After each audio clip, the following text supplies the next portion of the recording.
Good morning, 5 o'clock. I'm Joan Jones with your top stories. Pope Francis continues to lie in state today as thousands of Catholic faithful have already come to pay their respects. The doors of St. Peter's Basilica staying open well into the morning as thousands of mourners lined up to say a final farewell to Pope Francis. More than 25,000 people coming yesterday alone. The Basilica was set to close at midnight, but the Vatican allowing an extension. Some had waited 6 hours. That's ABC's Lionel Moisey reporting. Locally, drinking and teaching isn't really a great idea. And a teacher in Rutherford County got into trouble for doing just that yesterday. This happened at Siegel Middle School. We're told the teacher was arrested. Rutherford County Schools told us that teacher will not be allowed to return to any of their schools. Channel 4's Lydia Fielder, the school's principal, sent a note home to parents regarding all of that. The Trump administration wants to make having babies great again. The Trump administration is considering ways to encourage more women to get married and have children, including a $5,000 baby bonus. The money would be offered to every American mother after she gives birth, an incentive aimed at increasing the country's historically low birth rate, which has declined since 2007. That year, approximately 4.3 million babies were born, compared to 3.6 million last year. ABC's Rhiannon Alley, a coalition of 12 states suing the Trump administration over the president's recent tariffs. Donald Trump's sweeping tariffs reflect a national trade policy that hinges on the president's whims rather than a sound exercise of his lawful authority, the states alleged in a lawsuit filed on Wednesday. While the states acknowledge that the president has the right to impose tariffs under some circumstances, they argued that Trump's recent tariffs are arbitrary and don't meet the requirements set by Congress. They're asking a federal court in New York to declare the tariffs unlawful and block them from taking effect. Peter Haralambous, ABC News, New York. Market numbers now brought to you by Beacon Capital Management, online at beaconcm.com. Stocks rallied in the U.S. after President Trump said he had no intention of firing Federal Reserve Chair Jerome Powell. The markets also rode a worldwide rally. The Dow added 419 points, the S&P gained 88, and the Nasdaq grew 407 points. Markets also rose after President Trump said late Tuesday that U.S. tariffs on imports from China could come down substantially from the current 145%. Watchdogs in the European Union have fined Apple and Meta hundreds of millions of euro under its new digital rules. Apple was fined $500 million for preventing app makers from pointing users toward cheaper options outside its app store. Meta was fined €200 million for forcing Facebook and Instagram users to choose between seeing ads or paying to avoid them. Michelle Franzen, ABC News. Stock futures moving lower in the pre-market trading here. We've got Dow futures down 251. NASDAQ futures down 125, and the S&P futures are losing 28 points. That's the latest news, traffic, and weather. Next, I'm Joan Jones, WTN News.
Checking out all the major roads this morning. Looks like it's a good ride in so far. No problems on 65, 40, or 24. Traffic every 10 minutes every morning on Super Talk 99.7 WTN.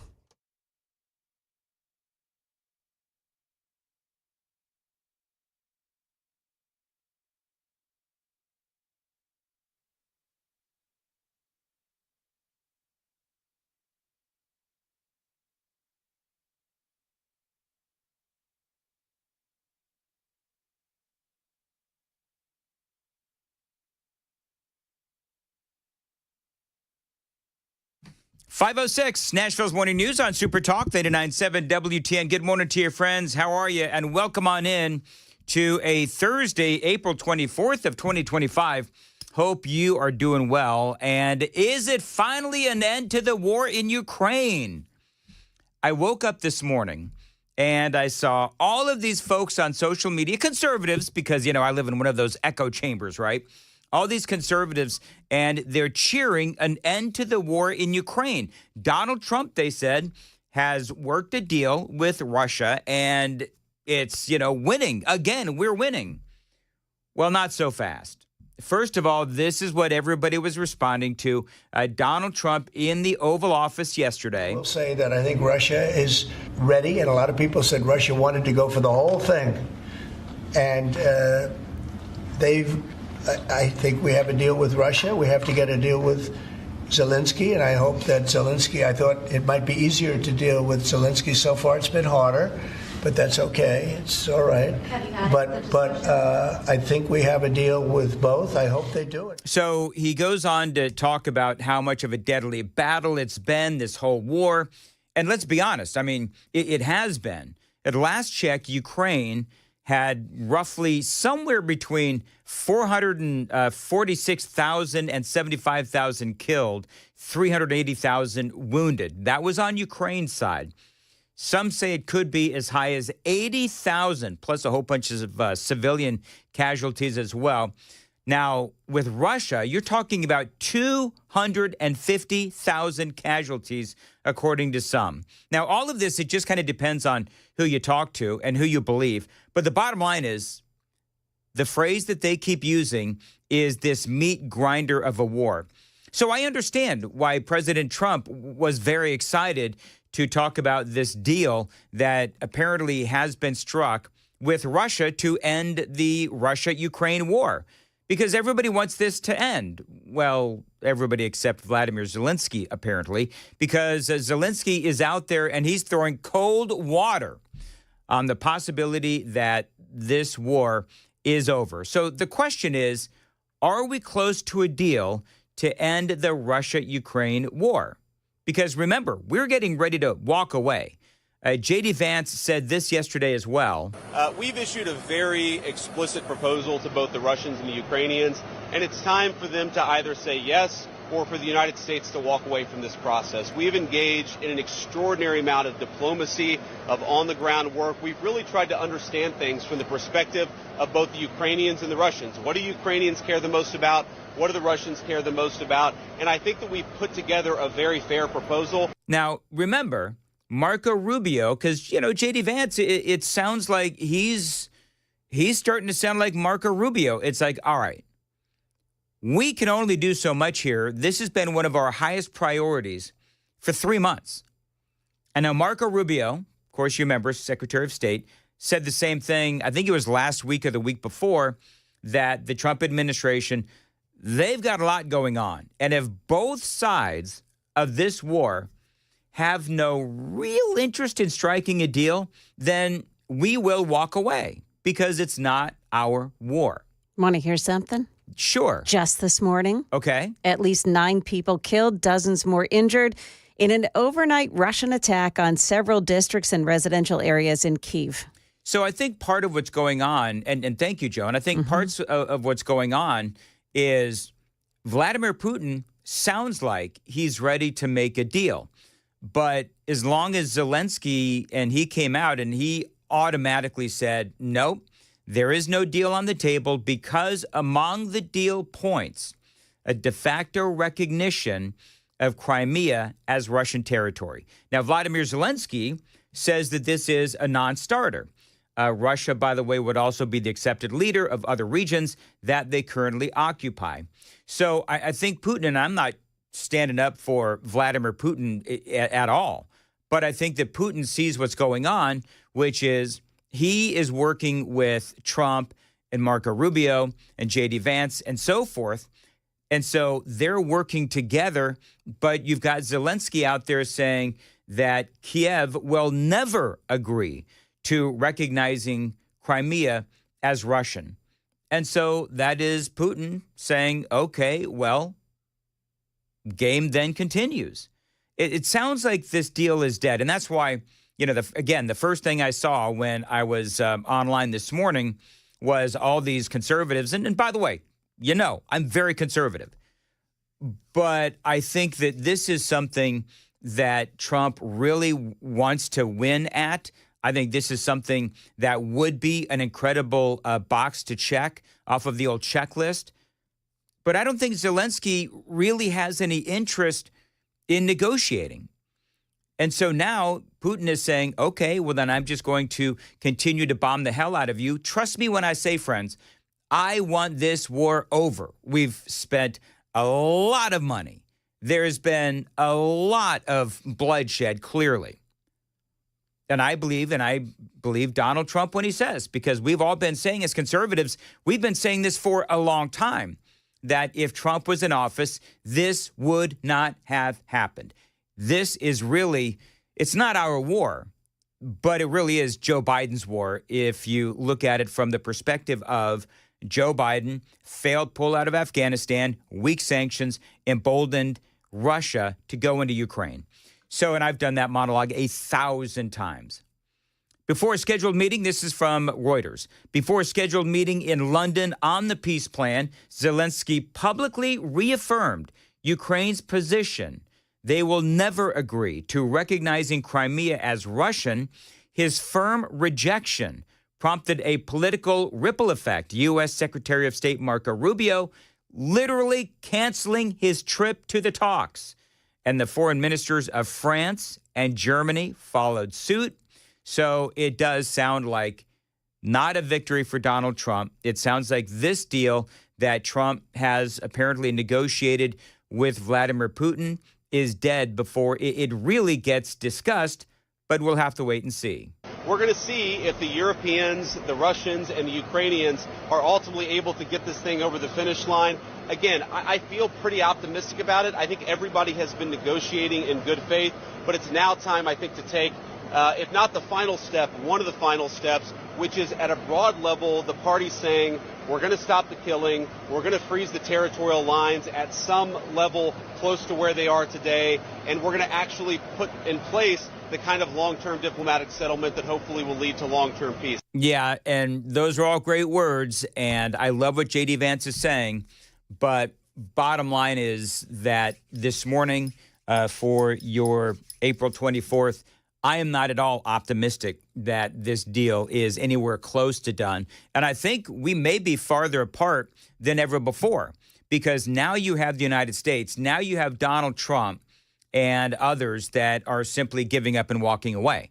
So I don't see this ending anytime soon. By the way, the president absolutely slammed the leader of Ukraine, Vladimir Zelensky, in a Truth Social post last night. I've got that for you straight ahead. It is 5:15. By the way, throw us a bone if you would, and watch us on YouTube, Facebook, X, and 997WTN.com as well. You can watch the radio show, listen anywhere you stream. And by the way, if you go to YouTube, which is how I prefer you watch the show, you can take the Daily Dan poll. And today, the Daily Dan poll is KGB. I've already forgotten. It's do you believe or do you think that the Cleveland baseball team and the Washington football team should bring their names back to the Indians and Redskins? Yes, because Trump randomly spoke about that yesterday, Joan. Oh. And I'm actually man of the people. Man of the people. So I'm very curious, and we'll talk about this here in a little bit. If you have an opinion on the Washington Redskins changing their name to the Washington whatever they are now. So Commanders. the commanders. So, because you, of course, used to live in the Washington, D.C. area. And Trump came out swinging yesterday on this. So that is the incredibly random, not so topical Daily Dan poll here for your Thursday. It is 5:15. Time to check the roads on WTN. Looking good so far heading in. We don't have any delays to speak of on 65, 24, or 40 so far this morning. Traffic every 10 minutes every morning on Super Talk 99.7 WTN. Thank you, Joan. Philly Joan. Wednesday, I should say, weather for your Thursday. High of 80 degrees, possible thunderstorms as well. Super Talk 99.7 WTN. All right. So what did Donald Trump say on Truth Social regarding Vladimir Zelensky after he came out and poured, cold water on Trump's deal that he has negotiated with Russia? Here's what he said, and it's long. Ukrainian President Vladimir Zelensky is boasting on the front page of the Wall Street Journal that Ukraine will not legally recognize the occupation of Crimea. There's nothing to talk about here, and that is in quotes. This statement is very harmful to the peace negotiations with Russia in that Crimea was lost years ago under the auspices of President Barack Hussein Obama and is not even a point of discussion. Nobody is asking Zelensky to recognize Crimea as Russian territory, but if he wants Crimea, why didn't they fight for it 11 years ago when it was handed over to Russia without a shot being fired? The area also houses, Trump says, for many years before the Obama handover, major Russian submarine bases. It's inflammatory statements like Zelensky's that makes it so difficult to settle this war. He has nothing to boast about. The situation for Ukraine is dire, the president says. He can have peace or he can fight for another 3 years before losing the whole country. Trump goes on to say on Truth Social, I have nothing to do with Russia, but have much to do with wanting to save, on average, 5,000 Russian and Ukrainian soldiers a week who are dying for no reason whatsoever. The statement made by Zelensky today will do nothing but prolong the killing field, and nobody wants that. Trump wrapping this up, we are very close to a deal, but the man with no cards to play, Zelensky, should now finally get it done. Trump wrapping up saying, I look forward to being able to help Ukraine and Russia get out of this complete and total mess that would have never started if I were president. That's long. And you know what? The thing is, Joan, there were several passages here that were typed in all caps. So you know Trump is pissed. Oh, yeah. That's yelling. That is yelling. Yep. Has he ever made a Truth Social post that wasn't long? I feel like it's always a long one. Oh, no, sometimes, and I'm sure if I really thought about it, I could think of one. Yeah. What was it he said, Joan? Now would be a great time to buy? Yes. Remember? That was short. Yeah, Trump can be very poignant with like one or two words. You know what I mean? It's rare, though. Perhaps it is rare. Where? Medium rare. We'll go medium rare. Shut up. Joe, I legitimately meant like it's not as rare, so it's just like a good medium rare. So anyway, and every once in a while, Joan and KGB, and people know that every once in a while, for whatever reason, I go into Elmer Fudd. I don't know why that is. Sometimes it just happens. Well, it's a lot better than saying like every third word. Oh, wait till you hear Joan. See what I did there? Jasmine Crockett. We're going to play her. So, a lot of people are making hay about this interview she did with Jimmy Kimmel. Yeah. And we played some of it yesterday, but there was a point in time where she agreed to do like an IQ test challenge with Donald Trump. So we're going to have a little fun with Jasmine Crockett coming up at 5:35 on Nashville's Morning News on WTN. But wrapping up this conversation regarding Ukraine and Russia, the end of this war, I just read you Trump's reaction to Vladimir Zelensky, basically saying, you know what? We're going to walk away if this is the way Zelensky is going to do things. And remember what Marco Rubio said. This was back on the 18th of April. We're not going to continue with this endeavor for weeks and months on end. So we need to determine very quickly now, and I'm talking about in a matter of days, whether or not this is doable over the next few weeks. If it is, we're in. If it's not, then we have other priorities to focus on as well. I think it's important to remind everybody that the Ukraine war is a terrible thing, but it's not our war. We didn't start it. The United States has been helping Ukraine over the last 3 years, and we want it to end. Yes, everybody wants it to end. A while back, we did a Daily Dan poll, and the Daily Dan poll was, should we walk away from Ukraine and the Russian war?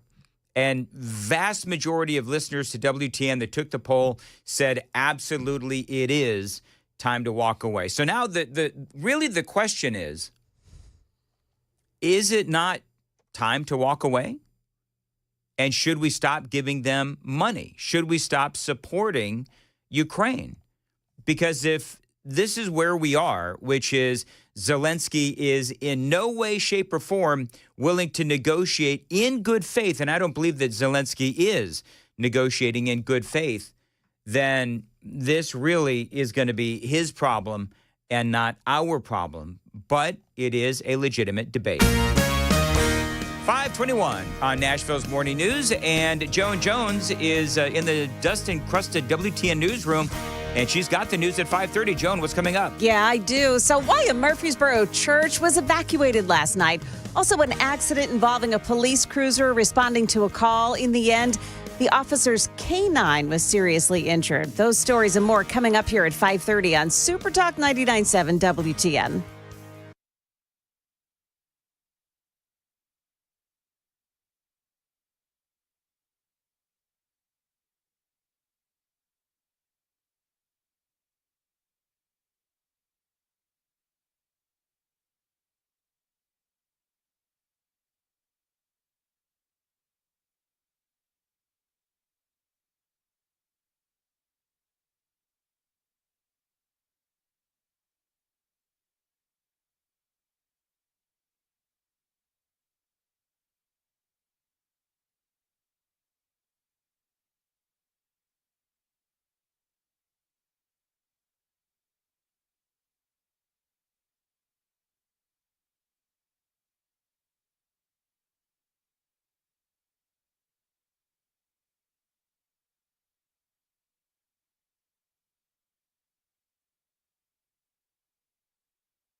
Did you know you're overpaying for your health and wellness products?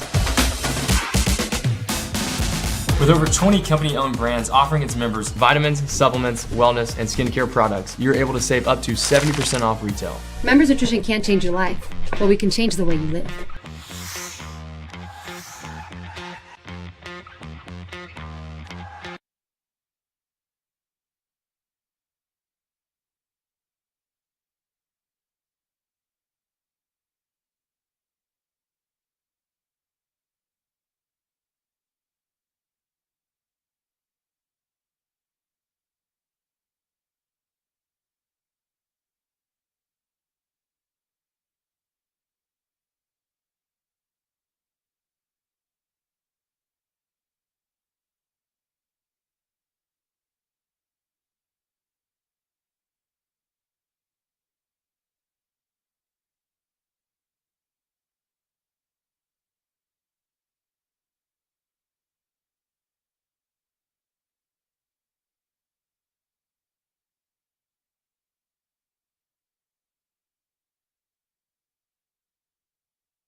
526 on Nashville's Morning News on Super Talk 99.7 WTN. Joan, do you believe that the media is under attack? Because you have some folks now that are out there trying to say that Donald Trump and the Republicans are attacking the media. This whole story about the 60 Minutes, the guy in charge of 60 Minutes, because he is saying that, journalism these days is compromised and that they no longer have independence, which really is kind of silly. But anyway, that was a topic of conversation that was going on CNN, and Scott Jennings was on with this guy named Jeff Jarvis, who is trying to make the case that the media is under attack, and this is how that went. And I'm just going to tell you, it did not go well for Jeff Jarvis. Hello, Scott. Has taken advantage of this situation, I think, quite cleverly, quite wisely. They've played into a weakness. What situation? The situation of media being under attack. And so they've created a situation where... You've almost got it. Keep going. What the right wing is taking advantage of is finally the American people saying enough is enough. They're tired of feeling like the mass media screens out one viewpoint versus another in political coverage. They're tired of media institutions favoring one party over another. They're tired of narratives over factual stories. If I had any advice for 60 Minutes or anybody else, it would be just cover the news and try to be fair about it and stop putting your finger on the scale, especially during campaigns. You're talking about the old mass media myth that you could have this thing that was in the middle. The Walter Cronkite saying, that's the way it is, when it wasn't for many Americans the way it was. When people were pissed off. People back in those days trusted the media, did they not? No, they just couldn't be heard. Because there was no two-way. Now we have the internet. Look at the Gallup polling. It was here, and now it's here. It's fallen off of a cliff. Yeah, we do have that Gallup polling about trust in media. And now, as in recent years, and let's be honest, Scott, a lot of this is driven by the rhetoric on your side of the aisle. Oh, my goodness gracious. That was Abby Phillip saying, because they had a graph and the trust in the media was, going down big time.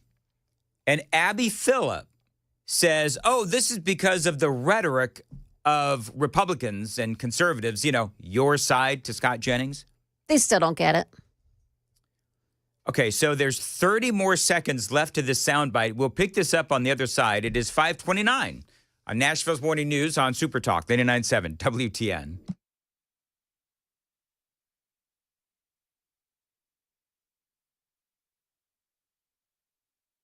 Good morning. It's 5:30. Yeah, it's 5:30 right now. I'm Joan Jones with your top stories. We're looking at 63 degrees, cloudy skies right now, and we do have the chance of showers today. Stick around. Stefano's got the forecast for you right after the news. A teenager has been arrested for making online threats against a church. The threat was made online against the New Vision Church in Murfreesboro. We know that this forced that church to evacuate last night. According to police, we know that their crews and fire investigated whether that threat was credible. After determining that it was not, the church was given an all clear and everyone was allowed to go back inside. That's WSMV's Alexandria Adams. Now, officials at the church say their safety team was made aware of those threats and then called police. Serious injuries for a Mount Juliet canine dog. When a patrol car was involved in a crash yesterday, that officer was responding to a call when the teenage driver of another car pulled over. Channel 4's Marius Payton picks it up from there. The teen driver initially stopped, then unexpectedly hit the gas, causing them to hit the patrol car. The officer had to climb out from the passenger side. He was not injured, but K9 Axel had a serious leg injury and was rushed to Avenue Animal Hospital for surgery. That crash is under investigation. And no word on the canine's condition today. Is the U.S. in active talks with China, trade talks? Well, that's a question that still doesn't seem to have an answer. What we have seen seen is a change in tone. A change in tone is not a change in policy. We have seen nothing publicly anyway in terms of talks starting with the Chinese. I also reached out to the Chinese embassy in Washington and said, have there been any conversations between President Trump and President Xi? They did not answer that question. The White House didn't answer that question. But the Chinese Foreign Ministry spokesperson did say the doors are open for talks with the United States. ABC's Jonathan Carl reporting. Looks like stock futures this morning are losing ground a bit. The Dow Jones Industrials futures are minus 214. NASDAQ futures down 88. S&P futures are down 21. That's the latest news. Traffic and weather next. I'm Joan Jones, WTN News.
Got an accident this morning. The 40 eastbound on-ramp from Fairfield Avenue. That's exit 212. That crash partially blocking off that ramp. Otherwise, on the major roadways heading in, looking pretty good so far this morning. Traffic every 10 minutes every morning on Super Talk 99.7 WTN.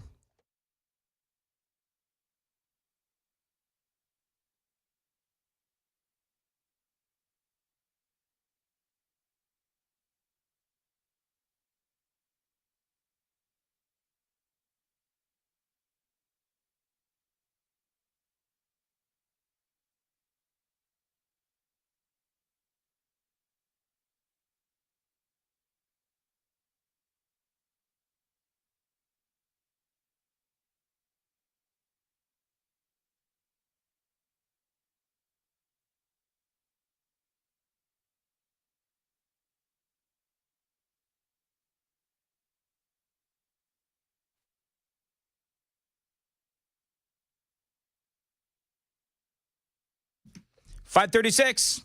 Nashville's Morning News on Super Talk 99.7 WTN. Dan here, along with Joan Jones, KGB Jeff Malinoff as well. Joan, apparently my good name was disparaged yesterday on the Matt Murphy show. How dare they? I'm wondering if I was actually the nincompoop in the news. Oh. What time was it so I can find the audio? Apparently it was like all 4 hours. Oh, well, that doesn't narrow it down now, does it? What'd you do now, Dan? I said that all barbecue tastes the same. Oh. We warned you. I told you, yeah. Me and Joan said you shouldn't have said that. Come on now. Listen, I got to be me. Text line, if you could tell us, if you know the time of when Murphy did his Madness rant, I would love to listen to it and see if we can clip it. Yeah, so... I think me and Joe need to react to it. Listen, I had a lot of people agree with me that all barbecue tastes the same. Whatever. But you know what I think it is, Joan? What's that? I think that I have worked weird hours for so many years. I've had so much coffee that my taste buds are dead. I think that's probably what it is. Okay, so I have worked mornings for the better part of 35 years. My taste buds are intact. Your logic does not compute, sir. Joan does not have your back there, Dan. Mm-mm. You just got disputed by a real news source. It was between 5:30 and 6 o'clock. If you listen, can you hear that? Beep, beep, beep. You know what that is? That's Joan backing me over with a bus, running me over with the bus. Hold on, do the forward sound and then the backward sound again. Isn't that the same bus I've been run over with multiple times? Sure. Anyway, moving right along. So, and by the way, oh shoot, I forgot Murphy's mug that I was going to bring him. Oh yeah. So, but apparently, if I'm the nincompoop in the news from yesterday, I'm not going to give him my mug. Right. Why would you do that? You know what? Because I love Matt Murphy. And Matt Murphy loves me. We were actually going back and forth on this yesterday. I knew that he was going to bash me. Convenient, though, that he did it when he knows I'm in bed between 5:30 and 6. Smart man. It's exactly right. Yep. Anyway, moving right along. So Scott Jennings, do a quick thing on the media real quick. Scott Jennings is on with a guy named Jeff Jarvis. This is Abby Phillips' show on CNN. And I think it is worthy of a conversation because this guy, Jarvis, and this is all over the 60 Minutes, their top producer quitting as Donald Trump sued the show. And I think what's happening is that they're actually supposed to be neutral, as we all know. Journalists are supposed to be neutral. I am not a journalist, by the way. Talk radio is not journalism. There's some semblance of journalism in there, but it's opinion-driven. So this is the battle between Jennings and this guy Jarvis talking about the state of the media today. Hit about the old mass media myth that you could have this thing that was in the middle. The Walter Cronkite saying, that's the way it is, when it wasn't for many Americans the way it was. When people were pissed off. But people back in those days trusted the media, did they not? No, they just couldn't be heard. Because there was no two-way. Now we have the internet. Look at the Gallup polling. It was here, and now it's here. It's fallen off of a cliff. Yeah, we do have that Gallup polling about trust in media, and now, as in recent years, and the trust in the media. The graph shows that the trust in the media not only is cratering, but has cratered. Let's be honest, Scott. A lot of this is driven by the rhetoric on your side of the aisle. I mean, it's not. You think it's driven by the rhetoric and not the performance? Absolutely. That's the question. But my point is this: if you're CBS or any other news outlet, the reason that you have lost trust ought to be obvious to you, and the way to fix it also ought to be obvious to you. And it has nothing to do with Donald Trump and everything to do with the product. Just try to make a better product that appeals to more people. And the way you appeal to more people is by not crapping on half or more than half of the country because of their values and political views. That is a fair, just if we were sort of on another planet, out of context. Oh, my goodness. Oh, my goodness. See how just completely out of touch they are? I love something the Babylon Bee posted yesterday to this end. It's a picture of Caitlin Collins. Next to her is a picture of the Pope lying in state, fully dead in his casket.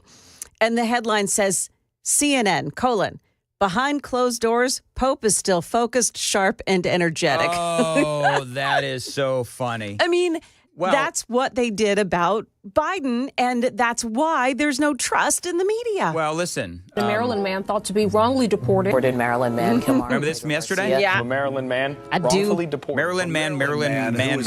I mean, so I love how now one of the things that they said is it's all because of the Republican, rhetoric, the conservatives bashing on the media all the time. That is kind of true, but if you put that in its proper context, Republicans and conservatives and talk show hosts, we've been calling them out on their BS. That's the point. The point is that they're no longer getting away with case of the Maryland man, stuff like Maryland that. Man. And we're actually pointing it out. So maybe if I'm Scott Jennings and he did say this, perhaps if you had a better product and not so many clear hoaxes, then that graph would not show the trust in the media absolutely cratering. And that's what is going on. All right, I see KGB over there laughing. So what are people saying about Murphy and what he said about me? Was I the nincompoop in the news? You were not, but he did call you out on a text you sent him that you did not say publicly, and it was about barbecue. Okay, hold on. I got to check the text because he and I were texting back and forth, but I don't remember what I said. So should I just say it's nothing like it's. Yeah. He basically said you don't even know if you like barbecue. And you said that to him in a text, but you never said that out loud, and he called you out on it. And that, if you said that out loud, at the time. Hold on. He said that I said in text that I may not even like barbecue. Yeah. Did you say that? Check your text. Yeah, we need a confirmation if that's a factual. Oh, okay. You know what? I said TBH, not a huge fan of barbecue. Yeah, so that's a bold. I might have to text Murphy and say, you got to stop affiliating myself with Whatever. No, so here's what's funny, though. Here's what's funny. This entire text thread is funny. So he texts me and he says, so the quote is, all barbecue tastes the same. Do I have that right? Now, this is 2:13 p.m.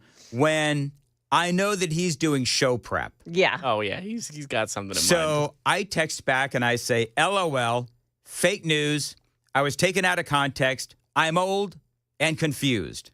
I may have said Joe that. Biden'd it? Then I said, I may have said that. And then I said, to be honest, I'm not a huge fan of barbecue. Well, that's not, I don't think it's not. If we were still in California, that's one thing, Dan, but you got to know your location when it comes to this stuff. Listen, I'm allowed to have my preferences. I also don't like beer. Deal with it. You know what else? I'm not a huge fan of NASCAR. I mean, Wow. I don't know what else to tell you. Laying it all out there. Dan also hates the Vols. He hates it's the Vols. Geez. And I actually like the I was Vols. using that as a joke because you were going to say it wrong. Whatever. I'm a Mexican food guy. I like steak, that kind of stuff. Barbecue, I've never been a massive fan. I do like. It's right up there with Chinese food. I don't. Do you have any whatever. volunteer gear? Just out of curiosity. Yeah, I do. Okay. I do. I got a shirt, I got a jersey, and I got a hat. Good. I did test you with the Vols thing. Good catch that it was actually Vols. Right. But Amy likes barbecue, and I've gone to barbecue, and I'll have it. It's just, I'll eat it if Amy wants it. Now I'm patiently waiting for the texts to catch up and see what they say. Whatever. You know what? Note to self, never text anything in private to Murphy. It'll end up on the radio. Well, that's your first mistake. You and should have taken way out of context, by the way. You should have known that ahead of time. It also depends on the barbecue, too. I'll say that as well. But whatever. Do you like pork? So barbecue pork? So, yeah, I do, actually. Nick in the text said, no beer, no NASCAR. Are you even American? I like football. Hey, well, okay. I like baseball. As long as you, again, I think people can pass on the barbecue. As long as you don't talk bad about the volunteers, I think you're safe. I would never talk bad about the volunteers. I know. That's my point. Do you know one of the best times in my life that I've ever had was when I went to go see the volunteers take on, I think it was Georgia. Georgia? Yep. Those are always good games. Oh, it was a great game. So no, I'll sit at home and I'll watch the volunteers, not eating barbecue and not drinking beer, but I will, have a dangria. I'll have a dangria and some nacho chips and a steak. No, I'll have a steak. Okay, there. Moving right along. Nobody cares about this. Let's see here. Joan? Jasmine Crockett. Yes. So Jasmine Crockett is she was on Jimmy Kimmel. We played a little bit of audio the other day, and it was a longer interview on Jimmy. Jimmy Kimmel is like The View at night with a dude. Yeah, you're right. Yeah, he has just completely decided, I don't want Republicans or conservatives to listen or watch my show. Yep. I mean, he has made that perfectly clear. Yep. So this is Jasmine Crockett last night, or not last night, but a couple of nights ago on Jimmy Kimmel talking about Donald Trump. And he did speak about you once. How about this new one they have? Their new star, Crockett. How about her? Is that real? Are they serious about that? That's their new star? If that's their new star, they're in serious trouble. Now they're going to rely on Crockett to bring them back. Why does he yell your name? Crockett over and over. And then they're going to bring Crockett. I actually had not watched the clip. That's my very first time. My team was aware. And what does Crockett think of that clip? I mean, it says a lot when you literally are supposed to be the leader of the free world and you're worried about a rising sophomore in the House. So, you know, my point would be, is that what does it say about the Democrats that they are turning to a sophomore congresswoman to rescue their party? Not Hakeem Jeffries, not Chuck Schumer. Boy, Hakeem Jeffries is like he has nothing. He's like a catatonic. Yeah, What were you gonna say? a wet dish rag. Oh, like wet noodle. Wet noodle is what he is like. Hakeem Wet Noodle Jeffries. Yeah, he doesn't have anything. No, he doesn't have anything. Jasmine Crockett is the one that clearly they're trying to use to rescue the party. And I think it says a lot about her constituents as well, because to me, she's not really being honest about who she is. Is she, tough, straight-talking Jasmine Crockett, or is she private school Crockett? That is a discussion we've all had before. Yeah. But then there was this moment where she spoke about taking an IQ test and challenging Donald Trump. He also called you low IQ. I'm sure you're aware of that. Would you be willing to take an IQ test publicly, head-to-head against the President of the United States? Absolutely. So, absolutely, she says. So brave.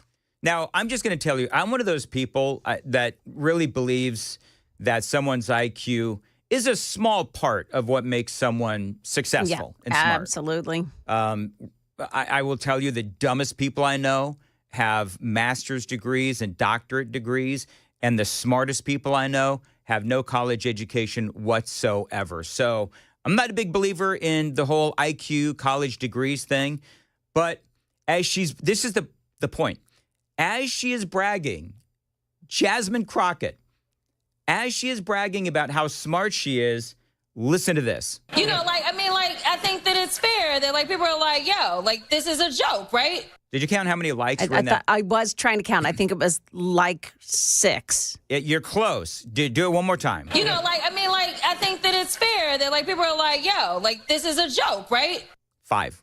5 likes in I can count. Less than 5 seconds. Yeah. A 4.5 to 5 second soundbite. That's incredible. Yeah, she wants to go against Donald Trump with an IQ test. Now, whatever. You know what? Here's the thing. She could be very smart. She graduated from some sort of highfalutin school, which is why I don't believe that she's being honest about who she really is. Right. So, but whatever. I mean, if you have to go run around and start, challenging the president to an IQ test, Donald Trump, though, he did open the door by calling her low IQ Crockett. 3217 says IQ doesn't equal common sense. That's exactly right. 3217. Yep. Fact check, true.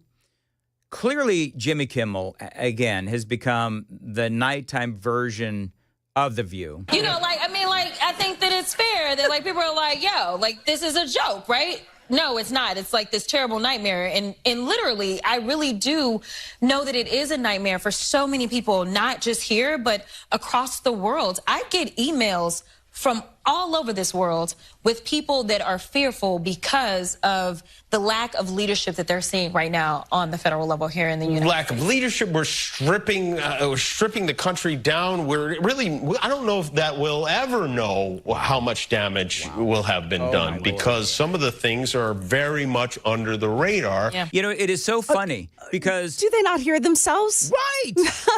The lack of self-awareness. We've been saying the same thing about illegal immigration. Right. Everything that Joe Biden did. Yep. Under the radar. Illegal immigration. We could talk about the foreign policy. We could talk about his massive spending bills that caused all of that, over 9% inflation. Joe Biden's, she was talking about Donald Trump's lack of leadership, which is BS. His leadership is clear. Joe Biden's lack of leadership, would you like to talk about the time when he let his wife take over a cabinet meeting? I mean, come on. We know that he was mentally impaired during his administration, and others were leading the administration. Don't tell me about leadership, buddy. Do you remember when Biden was on with Kimmel, I think it was during COVID and stuff, and they were talking about baseball, and he put on his Phillies hat, but it was the slowest, most he almost couldn't put on his own hat. Missed his head. Yeah. He goes, opening day. And Kimmel just goes, yeah, of course, opening day. He's just going in this weird tangent, and Kimmel doesn't call him out. And my question is was Kimmel ever entertaining before he became officially woke? On the Guy show, was he ever entertaining? That was a great show. The Man Show was a great. My husband and I used to watch it all the time. It was fun. Yeah, it was. It was a lot of fun. So he actually was entertaining at one point. He was. Yeah. It's a shame. Dan, are you trying to lose listeners all at once? Good job pissing off NASCAR fans, barbecue fans, and beer drinkers all at once. Why does it piss off them? To be honest, they were all the same people. LOL.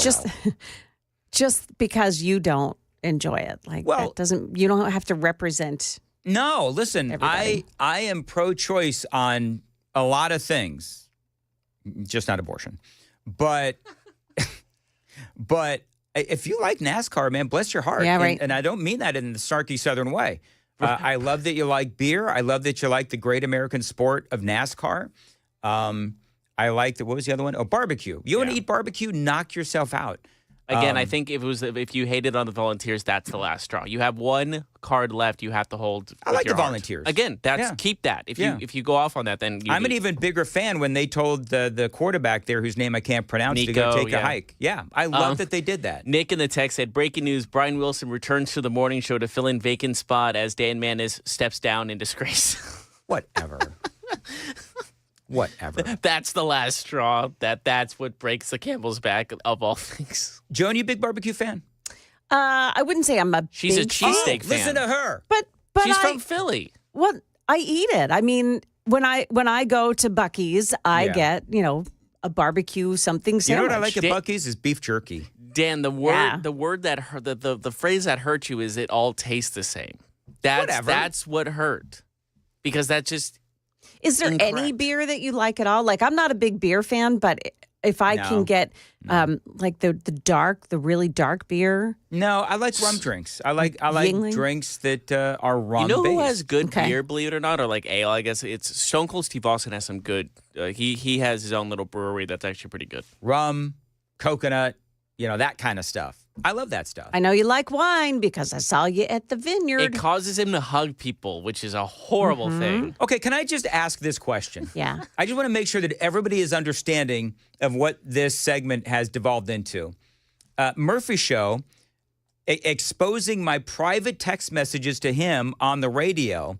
And, you're the Pete Hegseth of our show. And Joan is broadcasting a very private moment where, I thought that was just a very friendly, private moment between you and I when I drunkenly came in for a hug.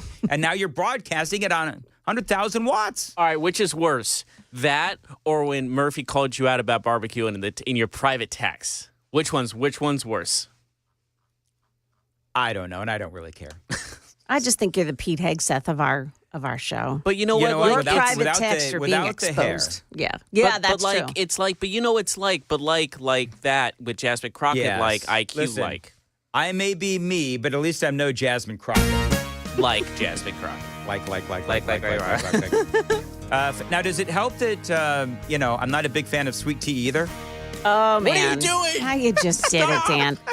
I quit defending you. Now Are you going to say you don't like grits, too? Don't you stop. Now I'm just trolling. All right, Joan, what's coming up in the news? We've got more lawfare to tell you about as a dozen Democrat-led states sue the Trump administration. Also, the local school board that's lawyering up over their decision to pray. Those stories coming up here at 6 o'clock on Super Talk 99.7 WTN.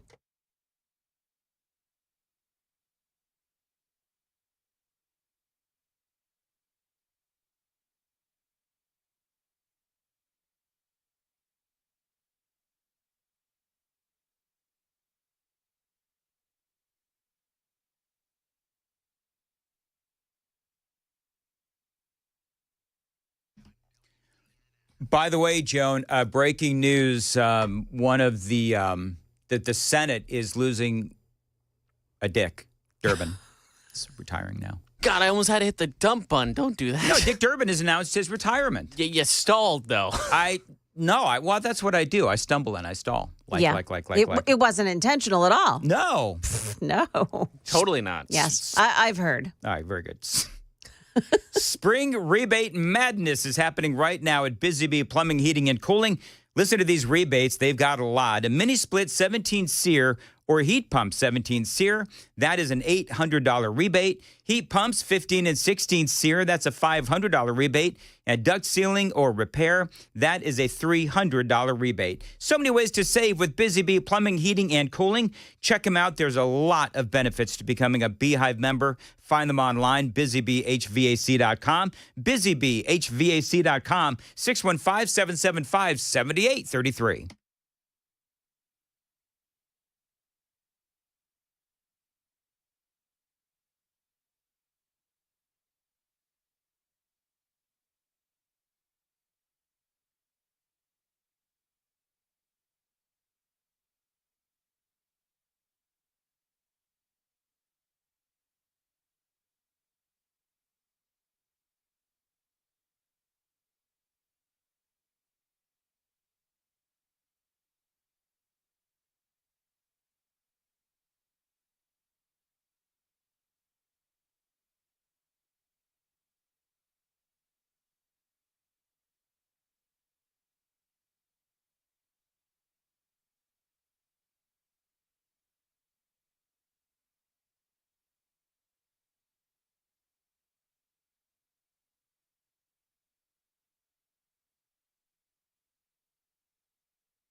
Good morning, 6 o'clock now. I'm Joan Jones with your top stories. There is an accident this morning in Whites Creek. It's on Bridley Parkway westbound, just past Clarksville Pike.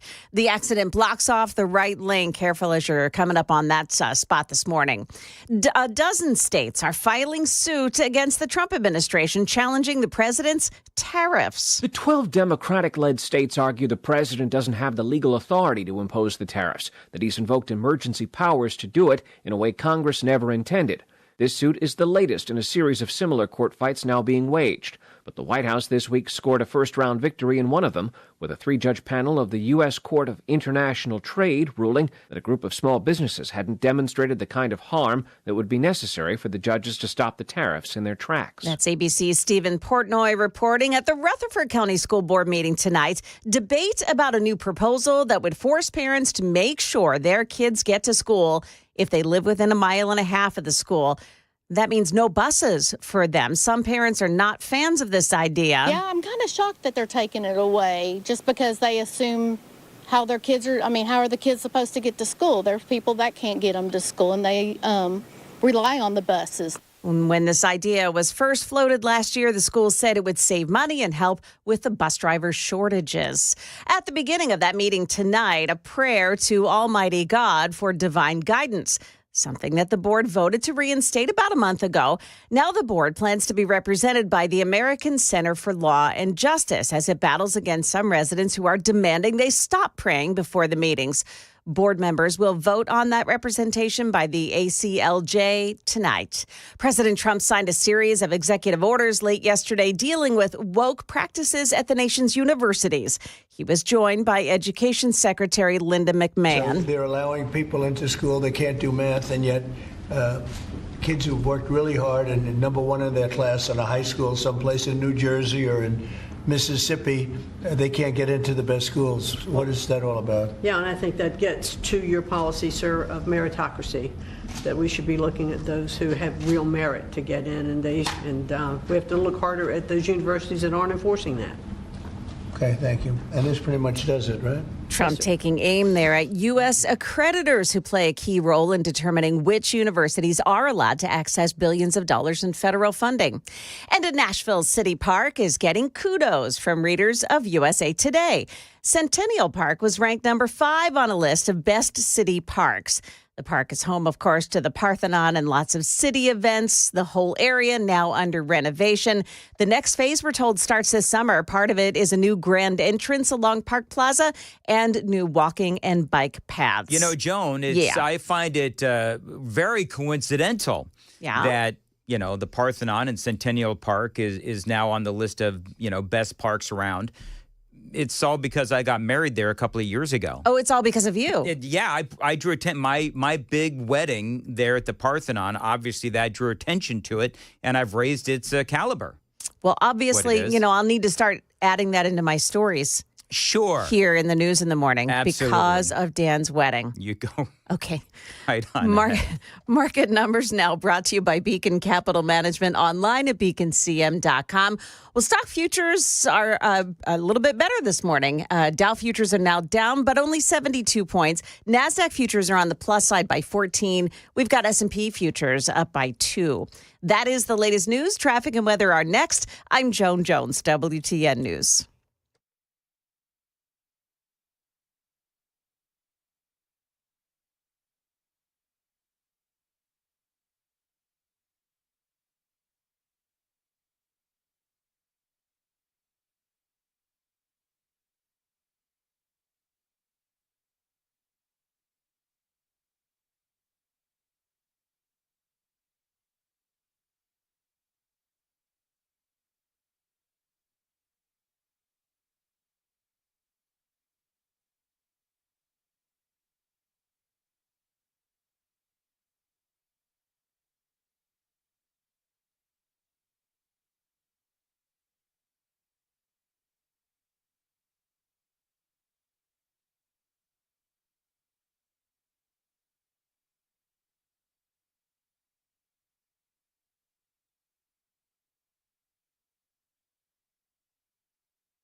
Well, we've got that accident this morning on Whites Creek. It's on Briley Parkway, the westbound lanes past Clarksville Pike, exit 21. That accident is blocking off the right lane. Glencliff 24 westbound at the Antioch overpass. You've got a crash there blocking off the right shoulder. And one more, it's in Mount Juliet on 40 eastbound at Beckwith Road. Traffic every 10 minutes every morning on Super Talk 99.7 WTN.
.607 Nashville's Morning News on Super Talk 99.7 WTN. Welcome on in to your Thursday, April 24th of 2025. So coming up at 6:36, we do have some developing stories regarding Donald Trump and tariffs. That is going to come up at about 6:36 or so. And also the latest on Kilmar Abrego Garcia. That is also coming up later this hour. But right now, James O'Keefe is at it again. I love this story for so many different reasons. You know, in the last hour, we were talking about the media, and we were talking about why the media has lost its credibility. The reason why the media has lost its credibility is because they're not doing the job that they should be doing. You know who's doing that job? People like James O'Keefe. Now, he is uncovered, and if you don't know who he is an intrepid journalist, and he does a lot of these kind of undercover stings, and he has uncovered a deep state operation to resist President Donald Trump and target Pete Hegseth. This is, of course, in the Department of Defense, the agency that Hegseth leads.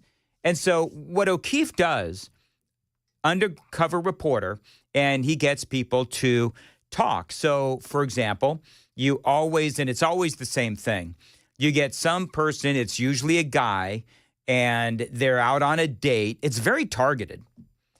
And they're out on a date in a bar somewhere, and the person who that person is on the date with gets them to start talking. For example, there's a guy named Nicholas Terza. He is a branch chief with the Department of Defense. And he's on a date with an O'Keefe operative who is a woman, and she just gets him to start talking. And it's always these guys who feel the need to start talking big when they are talking about their jobs. And this dude starts going off about Donald Trump and Pete Hegseth. We're going to resist everything he does.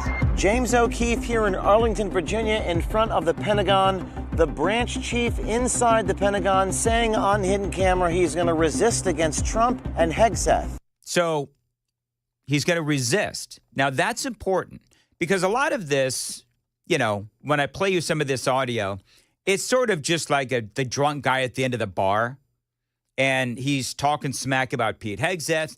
He's too young. He's not smart. Donald Trump is immoral. All of these things, they have a right to their opinion. But when you have a branch chief with the DOD saying they are going to resist everything that Pete Hegseth and Donald Trump do, well, that's when you have to start paying attention. Now, we already know that the DOD has had a lot of leakers, and there has been a lot of resistance to Pete Hegseth. There's some type of deep state forces that want to make sure you don't stay there. They've come after me from day one, just like they've come after President Trump. Yeah, that is Hegseth, and he's been talking about this. Now, we all know that there's a deep state. The deep state was exposed by Donald Trump. We all know that there is a swamp, and we've seen this kind of thing before, where you have operatives within an agency. Think about the FBI, and they are targeting, resisting, trying to set up the president of the United States. And so this feels oh so familiar. All of these people within the DOD that are resisting Donald Trump, resisting Pete Hegseth, they are part of the D.C. apparatus, and they have been for years and years. And I do believe it when this guy says that, yes, they are resisting Donald Trump and Pete Hegseth. Nicholas Terza, a branch chief within the DOD, expressed dissatisfaction with his new boss, Secretary of Defense Pete Hegseth, claiming he is too young for the job. So I'm assuming that your boss isn't Pete Hegseth then. Ultimately, he is my boss. Okay. But this is insane. I actually know Pete Hegseth. You do? Yeah, you do. You see how this works, right? A guy on a date with a pretty woman trying to, have a lot of bravado, trying to impress the girl. And so part of this discussion is this higher up in the DOD bashing his boss. Like, nobody I know should be the Secretary of Defense. Oh, no. Like, he's insanely young to be and he wasn't that high up in the military. He used to be in the D.C. National Guard. Now, look, people, and by the way, Hegseth, Laura Loomer reported today, Hegseth has seen this tape and seen this report. And I think it's going to be a long day for this Terza, what is it, Nicholas Terza? So now people talk all the time. This is where I was going with before. People talk all the time about their work. They speak about their bosses. So I don't really see any crime here with talking trash about your boss and talking trash about Donald Trump. But the big deal here is that he is actually saying that they will resist Donald Trump and Pete Hegseth at every turn. Terza also saying on hidden camera he did not know he was being recorded, that Trump is an illegitimate president, an immoral dictator, and they plan to resist everything Trump does. Yep, that is important. We're going to resist him, everything he does. We're going to resist everything that he does. That is what Nicholas Terza had to say. And so that now, when you see that, that does raise alarm bells. And it's funny because this guy goes on to say, and the audio's not great, and with James O'Keefe it never is because they're in a bar setting, but this dude goes on to say that Donald Trump lacks any kind of morals or moral values, as he is the one resisting Donald Trump and Pete Hegseth and their policies. A president who was elected by the people of this country on those policies. Hey, guess whose LinkedIn profile is missing? Nicholas Terza. Yes. Gone. Well, you know what? I think he's going to be looking for a job very soon, so he's going to have to post it back up. You know what the sad thing is, Joan? Is that, this guy is going to be considered a hero. Oh, in some circles, yeah. In a lot of circles. And so I'm not real worried about, unless they can find something illegal that he's done, I'm not real worried about his future being able to get a job. But bottom line is this does prove, again, that Donald Trump was right, because there are still people within the federal government that are out to resist him and out to get him. We're going to resist him, everything he does. A little bit more. Tulsi Gabbard in the news. And this is a very big deal. It is coming up next. It's all part of the deep state. And it's all straight ahead on Nashville's Morning News. 6:15, time to check the roads on WTN.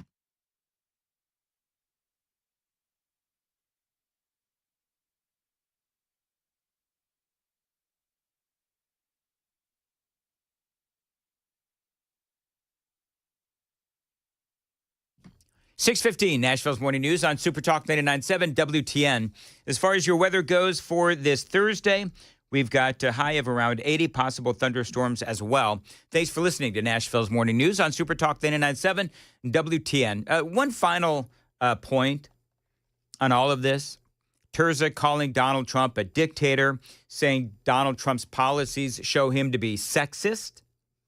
racist, and chauvinist. Now, can I ask a question? Just put aside the whole racism thing, which is like, we've all heard that before, and it is just a collective eye roll. But when this guy says that, Nicholas Terza says that Trump is a dictator and his policies show him to be sexist and chauvinist, how is that possible? Because the man literally is saving women's sports and women's spaces by keeping men out of them. So as usual, you've got a lack of logic with people on the left. So the question is, and remember, Terza is a branch chief with the Department of Defense. So he is a person of influence. So if you take him seriously, you understand that either he's talking big or there's something far bigger going on inside the Department of Defense. Now, remember, last week, a couple of people from Pete Hegseth's Department of Defense were fired. 3 people were fired amid increased scrutiny after the whole Signal chat controversy. So they are finding some of these people that are part of the deep state apparatus within the Department of Defense, and they are handling it. Meantime, this story. Tulsi Gabbard, of course, you know, Director of National Intelligence, has now referred 2 people to the Department of Justice, this is breaking news this morning, for leaking information to the Washington Post and the New York Times. A third, by the way, is on its way. Now, we all know that the first Trump administration, they had a lot of leaks, and it really frustrated Donald Trump. We are now seeing the same thing here during his second term, and I love that Tulsi Gabbard is going after them. I think she created an entire team to find the leakers, and they have. Here's what she says: politicization of our intelligence and leaking classified information puts our nation's security at risk and must end. Gabbard, who serves as the Director of National Intelligence, said as news of the pending charges broke, those who, and this is from Reuters, by the way, those who leak classified information will be found, will be held accountable to the fullest extent of the law. Gabbard then went on to claim that the deep state criminals leaked classified information for partisan political purposes to undermine Donald Trump's agenda. And you know, it's funny because a lot of these folks that, I mean, it's just like that that guy from the DOD that was going after Pete Hegseth, Nicholas Terza, because they believe that they have the moral high ground. Have you noticed this? We're protecting democracy, they'll say, and all of that BS, when in reality, they are the ones that are putting our nation at risk. They'll tell you that they've got the moral high ground when in reality they don't. And it is clear that they don't.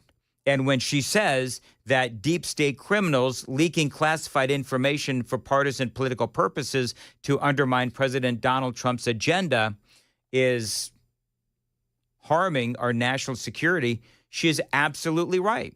She says, I look forward to working with the Department of Justice and the FBI. We are going to investigate, terminate, and prosecute these criminals. And I love that. And apparently, the information had to do with Israel and Iran. So good for Pete Hegseth. I love that James O'Keefe has been able to find this guy and expose at least some of the deep state that is going on within the Department of Defense.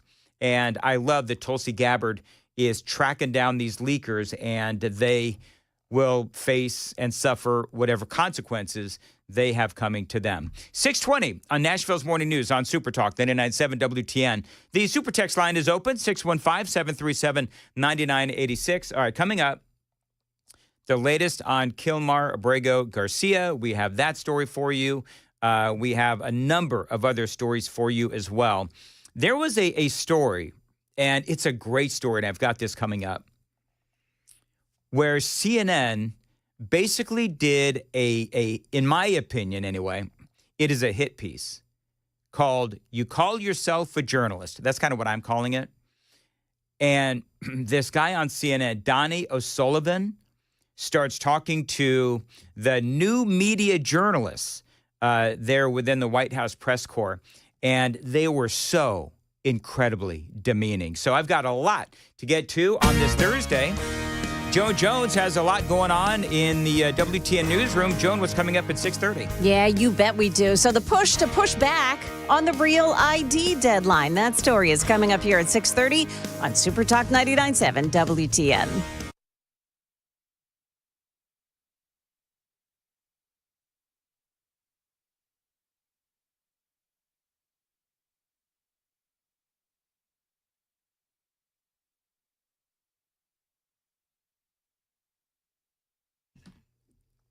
Dan Mendes here, and I want to talk to you about something that is truly life-changing.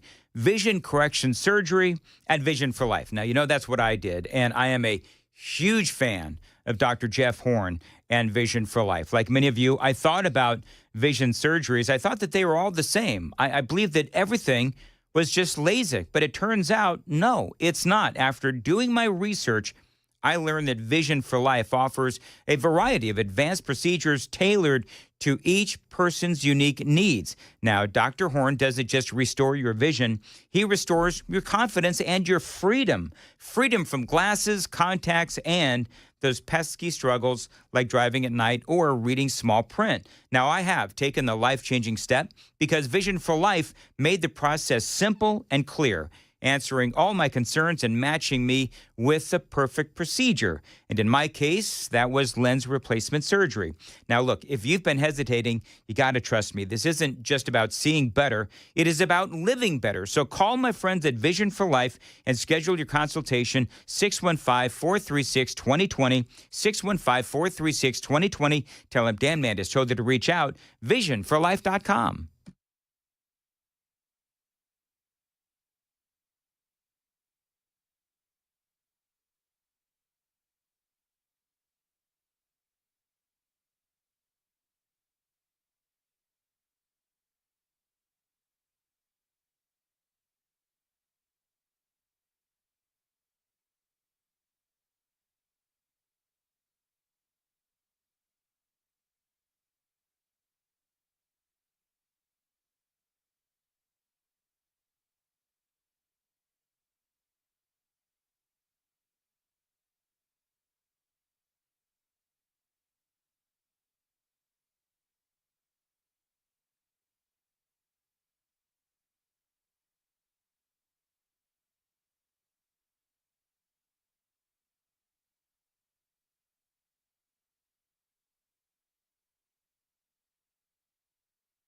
Dan Mandis here. You know, the weather in Middle Tennessee can get crazy, which is why you need a backup home standby generator from my friends at the Generator Supercenter, the nation's #1 Generac generator dealer. Now, you get a free quote and get peace of mind when you have one installed.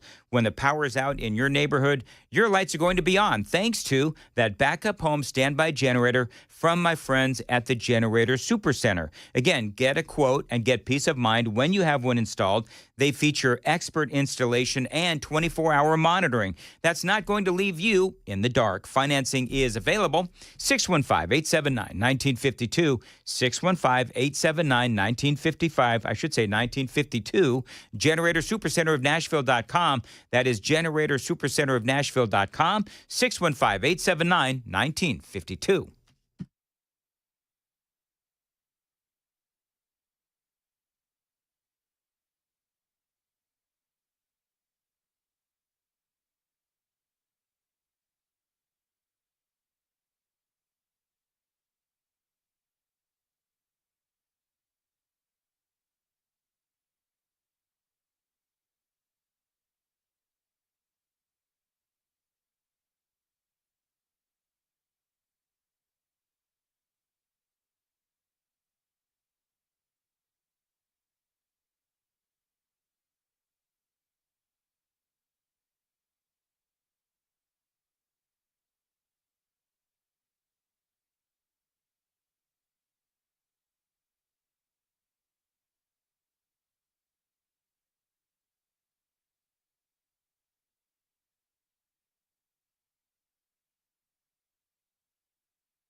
628, Nashville's Morning News on Super Talk 99.7 WTN. Watch us on YouTube, Facebook, X, and 99.7 WTN.com. You can listen to us anywhere you want.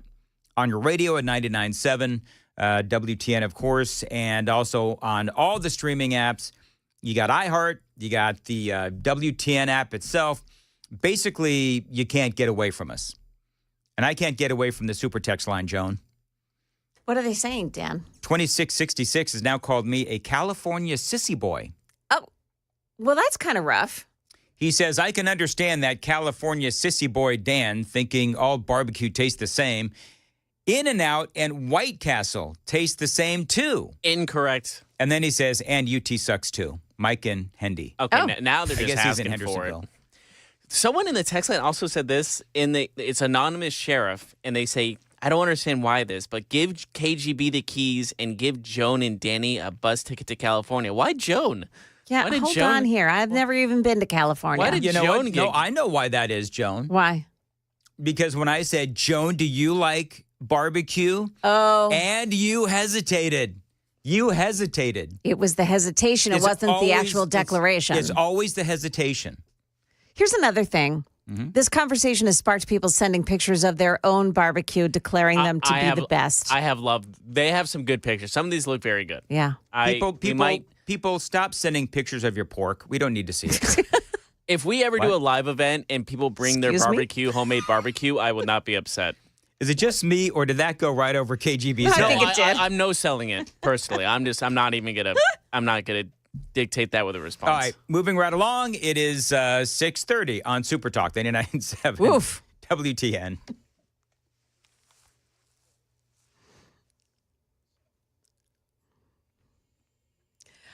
Good morning, 6:30. I'm Joan Jones with your top stories. They're blocking off a right lane on Briley Parkway westbound this morning at Clarksville Pike. This is in Whites Creek. It's all because of an accident there, and TDOT is on the scene. Other news, Director of National Intelligence Tulsi Gabbard has referred 2 intelligence community professionals to the Department of Justice for criminal prosecution over the alleged leaks of classified information. Fox News is reporting that the pair leaked the information to the Washington Post and the New York Times. A third criminal referral, she says, is on the way. In a statement, Gabbard says that her office is aggressively investigating other leaks and will pursue further criminal referrals as warranted. Well, so many people are having trouble getting their real ID that there's a push to delay the start of that program. The problem appears to be a long delay in getting appointments at driver's license offices. My license is expired now, and I can't wait any longer. I tried to apply for it online, and I paid for it online, and it's been since February, and I haven't received it in the mail. So I'm just going to come up here and try to get it myself because I can't wait. That woman also saying that the next appointment available online was in 2 months. In Kentucky, the state's Senate majority has now sent a letter to Homeland Security asking that deadline for real ID to be extended. A siren blares across Israel today for a period of 2 minutes. That siren is marking the Holocaust Remembrance Day, honoring the 6 million Jewish lives cut short by murderous Nazis during World War II. In the shadow of war, Israel marking Holocaust Remembrance Day 80 years after the defeat of Nazi Germany. Survivors from Tunisia to Belarus lit the 6 symbolic torches at Yad Vashem state ceremony, that to honor the 6 million Jews systematically murdered by the Nazis and their collaborators. This year, echoes of the trauma among young Israelis. Many hostages released from Hamas captivity say they can relate to the fear, the abuse, and the hunger Jews experienced during the Holocaust. Jordana Miller, ABC News, Jerusalem. That is the latest news. We've got traffic and weather up ahead. I'm Joan Jones, WTN News. Joan, you got your real ID yet? I do have it. So I'm the only knucklehead on the show that has not done it yet. Oh. I cannot win. Well, why haven't you done it? I'm a busy broadcaster. Oh, I Joan. see. I totally get it. Forget about the fact that I'm off work at 9 and have nothing to do the rest of the day. Have you called them and said, "Do you know who I am?" You can get the appointments on a weekend too. You know. Yeah. There's a weekend appointments. I got mine on a weekend. Well, maybe I'll go ahead and try that. Although I'm hoping for the extension. That's all I'm saying. I'm hoping for the extension. I think you're like a lot of people, but hashtag sad. Like, why would you not do this? Hashtag lazy. Yeah, okay. It's only $8. Just bite the bullet. It's not a cost thing. No, you're not it's not a listening, cost KGB. thing. Yeah. It's a I'm Dan Mandis and I need to be by my pool thing when I leave. He needs the $8. Well, listen, Joan, don't forget the hot tub, too. There's the pool and the hot tub. Sorry. Yes. I said I'm busy. I got to go. 6:33. Nashville's Morning News. Avoid the stress of preparing to sell your home with a guaranteed offer from Mark Spain Real Estate. You can skip the hassle of spring cleaning and sell your home fast for maximum value. Now, you don't have to worry about the showings and the open houses or those costly repairs. Mark Spain Real Estate's guaranteed offer allows you to bypass the market, receive an all-cash offer, and close within days. They've got over 12,500 five-star reviews. Listen, you can trust Mark Spain Real Estate to sell your home fast with that guaranteed offer. They've been serving families for nearly 30 years. And yeah, they've helped over 67,500 satisfied clients. So spring into action and sell your home with confidence. Find out what your guaranteed offer would be. There is no obligation. Call them 855-299-SOLD, 855-299-SOLD. Find them online, markspain.com, to get a guaranteed offer on your home today. That's markspain.com and start packing.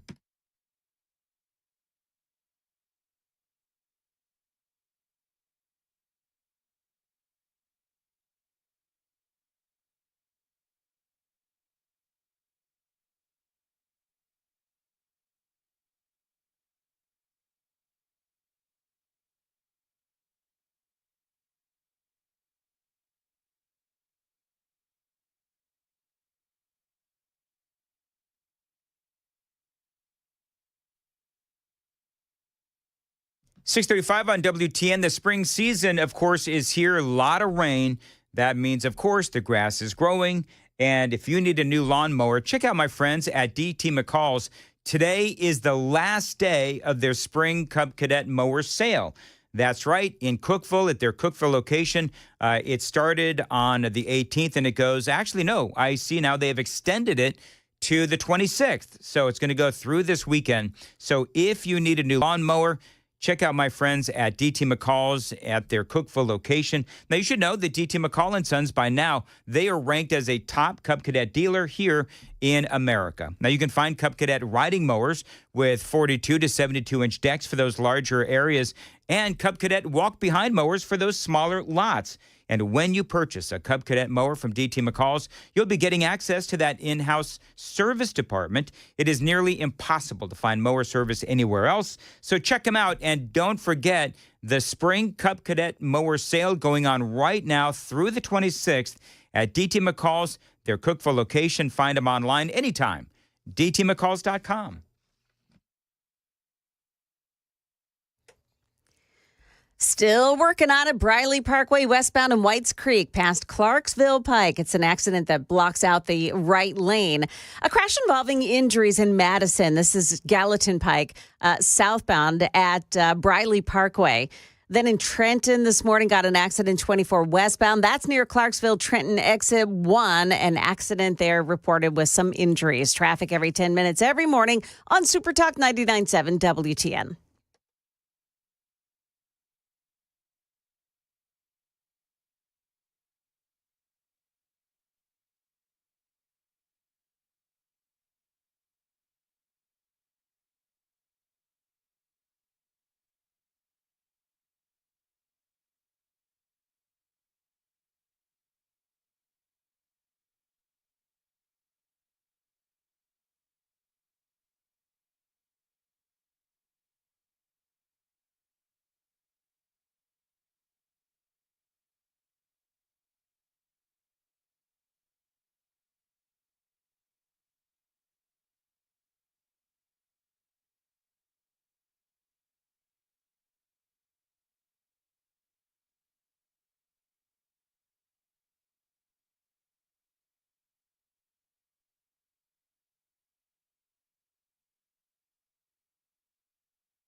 6:38, Nashville's Morning News on Super Talk 99.7 WTN. As far as your weather today, possible thunderstorms and a high of 80.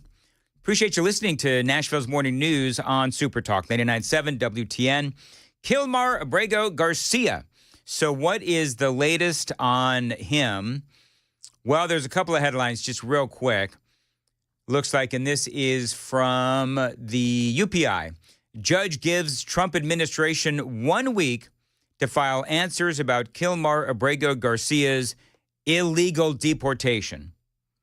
So what the headline says, a federal judge in Maryland on Wednesday granted the Trump administration's request to delay answering questions about what they call the illegal deportation of Kilmar Abrego Garcia. U.S. District Judge Paula Zinnes issued her brief order after reviewing both the Trump administration's request for more time and Abrego Garcia's response. Anybody else curious as to how this guy has access to so many lawyers, so many highfalutin lawyers? I mean, think about it. I know it's the ACLU. Here's what I want you to understand. Kilmar Abrego Garcia, clearly a human trafficker, is getting better legal representation than 99.9% of the American people. I want you to understand that. By and large, more than likely, you listening right now to WTN at 6:39 in the morning in Nashville, Tennessee, could not afford the amount of legal representation and the type of legal representation that Kilmar Abrego Garcia is getting. This wife-beating, human trafficker, MS-13 gang member is clearly being helped by the left and the ACLU, and on it goes. So now the Trump administration, basically the bottom line is this is all going through the legal process. Now, here's part of what I love, is that the media went running to J.D. Vance yesterday because the wife of Kilmar Abrego Garcia, oh, and by the way, wait till you hear what's going on in Illinois regarding Abrego Garcia. But J.D. Vance, the media went running to him yesterday because his wife, the wife of Abrego Garcia, the one that he beat the heck out of, and she, filed a couple of legal papers on the beatdowns. The media went running to J.D. Vance because she's got a few things now to say. Abrego Garcia's wife has been very vocal about how she doesn't think he's getting due process, and she now also fears for her safety. Do you have a message to her specifically? Well, I don't have a message to his wife. I mean, look, I just disagree with the idea that he hasn't been offered due process. He had a couple of immigration hearings. He had a valid deportation order. I think this idea that somehow that we couldn't deport an MS-13 gang member, and he was an MS-13 gang member, is preposterous. And I think there's actually a deeper issue going on, which is that you see some radical judges at the district court level who are trying to layer so much quote-unquote process on top of the immigration system that it makes it impossible to function. We have over 20 million illegal aliens in the United States of America. Are we not allowed to deport them? Because if we're not allowed to deport them, then what these district courts are saying is fundamentally they reject the will of the American people as it was expressed in November of 2024. We just reject that. I believe the American people elected President Trump to do many jobs, but perhaps the most important job was to bring down the number of illegal immigration in this country. That's what he's trying to do. We're going to keep on doing it. You think that people are noticing, like, which side is pro illegal alien gang members and which side is against? Because remember what we talked about yesterday. My favorite, there's so many great stories on this. Remember, the House Republicans are telling the House Democrats, if you want to go see Kilmar Abrego Garcia in El Salvador, knock yourself out. We'll pay for it, Democrats. Hakeem Jeffries, you go right on ahead. Jasmine Crockett, you want to go to El Salvador and have margaritas with this dude? Please do. We'll even pay for it. Just let us live stream it. Let us film it for, future viewing, and let us take as many photographs as possible, because it is clear that they are, talking about how they're trying to, and J.D. Vance nailed it when he spoke about how there's some within our government and some within, the judicial system that want to make this as difficult as possible. Part of, and you just heard J.D. Vance talk about it, part of what's going on, and people are using this term, I think Hans von Spakovsky spoke to him earlier when he said that the Democrats and these judges, they're using process to try to delay this whole thing and stop this whole thing. Basically, that is what they're doing. And you can wrap all of these things up in legalese and legal processes and so forth. And as J.D. Vance said, make it nearly impossible to do what the American people elected Donald Trump and J.D. Vance to do, which is get all of these illegal aliens out of our country. I never in a million years, I will say this, and maybe it's my own naivete, I never in a million years would have actually thought that the Democrats would be siding with the gang members, like known gang members. Never in a million years did I see that one coming. I thought, okay, you know what they're going to do? They're going to be against the deportation of, the guy that's been here for 7 years. And I don't know, he works for a construction company and he's got 2 kids, but he's actually supposed to be living in Guatemala. He's here illegally. I thought that is who the ACLU and the Democrats and these judges would be hoping to prevent their deportation. Never did I have it on my bingo card or my scorecard or whatever they say that they would be siding with the gang members, who are essentially, we find they are human traffickers. So I'm with the House Republicans. Please keep it up.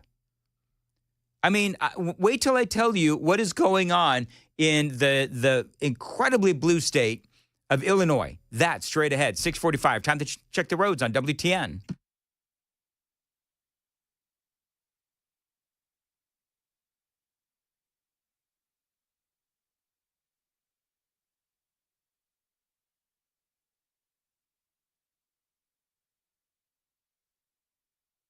.646 Nashville's Morning News. As far as your weather goes, today it's going to be a nice day, high of 80 degrees, possible thunderstorms as well.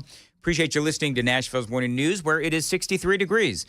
Illinois Governor J.B. Pritzker is now ordering the state to review any investments and businesses with El Salvador because El Salvador's president, Bukele, is holding Kilmar Abrego Garcia. That's what J.D. Pritzker is doing. This is the story from Fox News. Illinois Governor J.D. Pritzker moves to boycott El Salvador for aiding Trump over Kilmar Abrego Garcia's detention. And that's what he's doing. So you've got J.B. Pritzker, and now he has decided to stop any kind of trade or any kind of investments with El Salvador. Are you surprised? I'm not surprised. In a statement, the Democratic governor said the move was in response to the administration's defiance of court orders and the case of Kilmar Abrego Garcia, a suspected MS-13 gang member with connections to human trafficking, who is being detained in El Salvador. Now, remember the story, right? Remember what's going on. We sent him, and the Trump administration admits that they made a mistake in deporting him. But now you've got El Salvador, and the president is holding him. And remember, the Trump administration, they're saying, well, listen, what are we going to do, bomb El Salvador, and so they'll send him back? No. El Salvador puts people like Kilmar Abrego Garcia, MS-13 gang members, into prison. That's what they do. And El Salvador's president is not going to send this guy back to America. And remember that the Supreme Court said that the United States and the Trump administration had to facilitate his return, which basically means that if El Salvador wanted to send him back, then we would have to facilitate. I believe that Pam Bondi even at one point said that if they wanted to release him, then we would send an airplane to get him. The United States, this is what Pritzker said, the United States Constitution guarantees due process. We are witnessing Donald Trump erode our fundamental constitution, our constitutional rights in real time. When he says our, who does he mean? Are we really witnessing Donald Trump eroding our fundamental constitutional rights in real time? Because I'm going to be honest with you, I'm an American citizen. Most of you are American citizens. And have you felt your fundamental constitutional rights eroded under the Trump administration? I haven't. Now, the left will tell you that Donald Trump is about to start deporting black people. Again, fake news. So when the left talks about how Donald Trump is a fearmonger or fearmongerer, he's really not. We all know this. We all know that it's the left that is guilty of this kind of rhetoric. Because Trump is not eroding our fundamental constitutional rights. He's going after illegal aliens. That's what he's doing. J.B. Pritzker. Hey, Joan. Yes, sir. I'm going to say something really catty. Okay, here we go. I feel like I should apologize in advance. No. Don't apologize if you mean it. It's just silly. I saw a picture of JD. Now, dudes are like huge. Yeah, he is. I saw the most ridiculous picture because it is JD Pritzker, and it's like his belly is hanging to his knees, but he's got a mask on. Yeah, I'm sure that mask is going to help him be healthier. It's like, JB, that's really going to help you. I should, you know what? I don't like to do that because I've got weight problems myself, but whatever. Oh, but yeah, because you're so fat. I'm moving right along. Gosh. You know, if I ate more barbecue, I'd be a lot skinnier. That's right. Whatever. True statement. 651. It is high in protein. Yes. 651 on WTN. Joan Jones, what's coming up in the news? I'll tell you about the changes in one division of the Justice Department. And today, there are some former employees that are calling it a bloodbath. We'll tell you about that coming up here at 7 o'clock on Super Talk 99.7 WTN.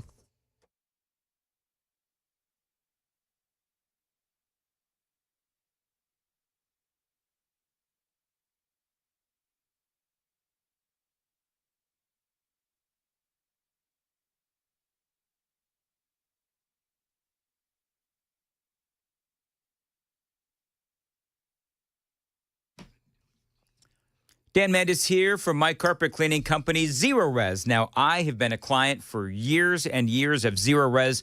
One big reason is that they really do help me with my allergies. As a matter of fact, the reason I started using Zero Res was because of my massive allergy attacks. Carpet is the #1 air filter inside your home. It filters out those airborne particulates and pollen and bacteria. You name it, Zero Res is going to help your carpet, and it's going to filter out the bad stuff so you can keep your filter clean, your carpet. And Zero Res does this better than anyone. It's, again, why I started using Zero Res years ago. They don't use any harsh chemicals. They don't use any harsh soaps, just powered water that leaves behind soft and fluffy carpets. Now, remember, a clean filter means a healthier home. Right here in allergy season, that is critical for you and your family. Now, they don't raise their prices like ever. Every month, also, they have a new offer to save you money. Right now, their offer is the Daily Dan Deal. 2 rooms of carpets cleaned for just $109, plus you are going to get a free hallway as well. Again, 2 rooms of carpets cleaned, $109, and a free hallway, plus 25% off of area rugs. Restrictions may apply. Call them 615-535-9376, 615-535-9376. Book online, ZeroResNashville.com.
6:57, Nashville's Morning News on Super Talk 99.7 WTN. Joan, can I get a look at what's going on with the futures right now? Yeah, sure. Let's see. The Dow Jones Industrials pre-market down 218 right now. They've been bouncing around a bit this morning. Yeah. NASDAQ futures minus 51, S&P futures down 17. For a little while, they bounced up above the zero mark. So, I'm not really sure what's causing it to bounce around this morning. But I do know that China said just a little while ago that they haven't even begun trade talks with the U.S. So all of that optimism that you've heard from Scott Bentsen yesterday and from President Trump, China says it's not happening. Whether you can believe China or not, that's another issue. Well, maybe that's what the markets are reacting to, because the markets were up yesterday. Yeah, they were up very nicely. In fact, at one point yesterday, they were up over 1,000 points, like 1,040 points. Yes. And at the end of the day, they settled down a bit. They were up. The Dow Jones was up 419. I saw it up over 1,000. Then I looked and I saw it starting to go down. So I've got the app on my phone. Yeah. And I'm like, okay, who said what? Yeah, it's exactly right. Right? I mean, is that how you feel too? It's like, okay, who said what? And it turns out it sounds like China is out there talking trash. Maybe, yeah. Now, Kevin Hassett with the Trump administration, he was on Fox News and he says that there's already been multiple meetings that have been scheduled this week with foreign trade ministers. I could tell you that Jameson Greer, I just got off the phone, Brian, to make sure that you had the latest information right before I got on the air. And he tells me that he's already scheduled 14 meetings this week with foreign trade ministers. And we have 18 written offers from foreign trade ministers already this week. And so the fact is that this could happen fast. It's not going to happen the way it does in previous administrations. It's going to happen in Trump time. And the fact that we've made so much progress is a reflection of the fact that Jameson Greer and Howard Lutnick and the top trade team, including Peter Navarro, have been working on these deals really since the 20th of January. And so we've got a lot of progress to report, and it's not rushed deals. It's carefully thought out deals in anticipation of the actions that the president took. National Economic Council Director Kevin Hassett on Fox News. So we'll keep an eye on the futures and we'll keep an eye on the markets today, as we always do. I got a lot of news straight ahead, including CNN, and they are attacking what I would call pro-Trump media in what I would call this segment. So do you call yourself a journalist? Yeah. Really interesting story. Going to take that, talk about that next on Super Talk 99.7 WTN.